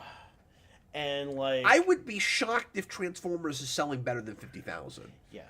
Now, it's good enough. It should be selling better than that. Right, exactly. But And it's also like 80s cartoon IP that not everybody cares about. Yeah. So like no matter how good it is, there's going to be some contingency of people that just won't think to read it, won't be interested in it. yeah, yeah. You might get some folks from the Michael Bay movies, but like how much spillover is that too? I mean, I'm not sure how much you're really pulling from that, pool. Yeah. But yeah, I mean, it's just weird too how much it's just dropped off. And I know, I will say too that there are people who, again, like Zeb Wells has been getting death threats. So, like, I know this book has really bad word of mouth too. And how much of that is kind of deserved. And But it wasn't selling very well before It wasn't this. selling very well before that either. And so, I mean, I do love just how messed up Peter's face is here. Like how weird and swollen and misshapen too. Yeah. It's weird how far we went with that. I know. I was like looking at that. It's like, did you just like change his bone structure too? How did he punch you? I don't know. I don't have a lot else to say about this. Yeah, I mean, again, like there's enough in this that I don't think Zeb Wells is a bad writer necessarily, that he's just either making bad choices or not being he's here my PSV is It doesn't have me super excited about Deadpool Batman. he's making poor choices. Kids, if you're going to make a Spider-Man book, make good choices. I don't know. The best thing I can say about it is there's a section of this I would take out and just make the book. Yeah. So I guess there's that. I mean, at least I didn't hate everything I read in it. Yeah, I mean, And you're right. Like I'm seeing the potential writing chops, but like I've never cared for Zeb Wells. how much of like I'm trying to think what else he's done. He did a Carnage mini back in like 11 or 12 that I really hated. Yeah. I get him confused with Jed McKay a lot. Oh, okay. I mean, I think it's just They're not the same person. they're not the same person, but I think it's just Zeb and Jeb. Yes, goes to my brain, and my brain's mush anyway. So. Plush EX says Wells wrote on Deadpool 3. Yeah, he's done some not comic stuff. Yeah. I forgot about them. So. Again, I mean, plus. I know I've said before how like any good writer who, even if they do bad stuff, is always going to have like a baseline of, all right, yeah, this sucks, but at least there's these little like bright spots here and there. And I think with this run, there were enough of those bright spots where like I wasn't like throwing this book out the window. I wasn't going on Twitter and again, I agree. Like Nicholas down there, like, yeah, please do not send Zeb Wells death threats. That's not cool. Well, obviously. Obviously, it should be obvious. But let's talk about this thing called Right. the internet. But yeah, like there wasn't. But people online are insane and idiots. Yeah, and you're not. Yeah. That kind of crap. I hate to say happens all the time. Yeah, no, I mean that's Like, yes, it's not okay, but comic rares. It's funny they've even said too how like one of the weirdest there's parts no of the reason job, to be surprised by that either. unfortunately, yeah. But yeah, like there was enough that I could at least grab onto and be entertained by, where I don't feel like I completely wasted my time. But like I did find myself just finding a large chunk, and probably helps too that I was just reading this on like an app that I was going to pay for anyway. Like reading this month to month, we've talked about that too, how this story would have taken like 5 months to tell and nothing really happens. There's like a couple of bright spots. So when you're just reading this on your phone, you can read it in one sitting and power through like the parts you don't care about to just flip through that. So possibly Transformers is doing better than I was suggesting. Austin says issue 13 specifically apparently did 100,000. Oh wow. and one did 150,000. And sometimes that'll happen with a big number one for an independent thing, and then it'll level off. Much lower. Right. Obviously the word of mouth with that has been really good. That's great if we can believe it. It's just like they keep the sales numbers real close to the vest now, which sucks. Because back in, I don't know, 2012, 2013, this stuff was public knowledge. Exactly. You knew what the top 200 books were, and you knew exactly what the numbers they were selling. And you can still find they don't give you that anymore. Yeah, and you can still find sales figures from like 10 years ago too, easier than you find sales figures from today. But you can't get them now. No, and that sucks. Right. So that's going to be an estimate, Austin, based probably on like orders from major shops. So that might be fairly accurate. Like if you're seeing something that's suggesting that it's that high, like I would be, I would guess higher than lower with a thing like that. If that makes any sense. Yeah, exactly. I would think it would be more likely that you would get. I guess what I'm trying to say is it would be more likely that numbers would be left on the cutting room floor before they'd be inflated. Right. You know what I mean? I guess, so if anything is suggesting 100,000, that's probably true. Yeah. It probably actually did at least that, which is surprising to me. Yeah, exactly. So that's great. Yeah, good for them. But what that means is that if the numbers I've heard are anywhere close to accurate with Spider-Man, and to the logic I just gave you, that means this is on the liberal end. Yeah. It means that book has not only been outselling Amazing, right, but by maybe double. It's been crushing Amazing too, from not like sort of outselling it. Yes. Just by like double. But what that also tells you is that people, and this makes a lot of sense. So obviously I'll take back what I said earlier, because I'm thinking too much with the brain I had 8 years ago when I was keeping up with, when I was invested with all this. Yes. It's changed so much that what's happening now, clearly I'm not the only person that doesn't care about mainline continuity with the big two anymore. Yeah. What's happening is people that really still want to buy comics are finding alternatives, and a lot of the old Marvel DC heads are just going to that stuff. Yeah. And so when they're walking to a comic shop and they've got money burning a hole in their wallet and they gotta have something, it makes sense that everybody's buying that. And I do still think that there've got to be people that just don't care about Transformers. Yes. But I don't know. That's really cool if it's actually doing that well. It is. Yeah. I mean, it's nice to see something other than like the big two actually break through and actually have that level of success. And I think, and again, it's not like it's never happened. Yeah, it's not. Well, look, and there have been independent books that have that have sold 1 million copies. Yeah, but it's always like a number one, and they never hold that, right? Believe it or not, the IDW My Little Pony did that. That book was ridiculous. I don't know why. I believe that. It was. I don't know why it was that big. Yes. I feel like that was the tail end of the Brony craze, but it was still big enough. There's power in the internet too. There are forums that have had to ban like My Little Pony content just because it was so. Oh no. Yeah. No. Oh. And look, Don't ask me how I know about 4chan's My Little Pony band, but don't ask me how I know, but I've heard. Well, guys, apologies that we didn't have more Paul talk. There just wasn't a lot of him with this in trying to sample this. And like I said, I did my due diligence and learned more about him, but I wasn't able to read more with that guy.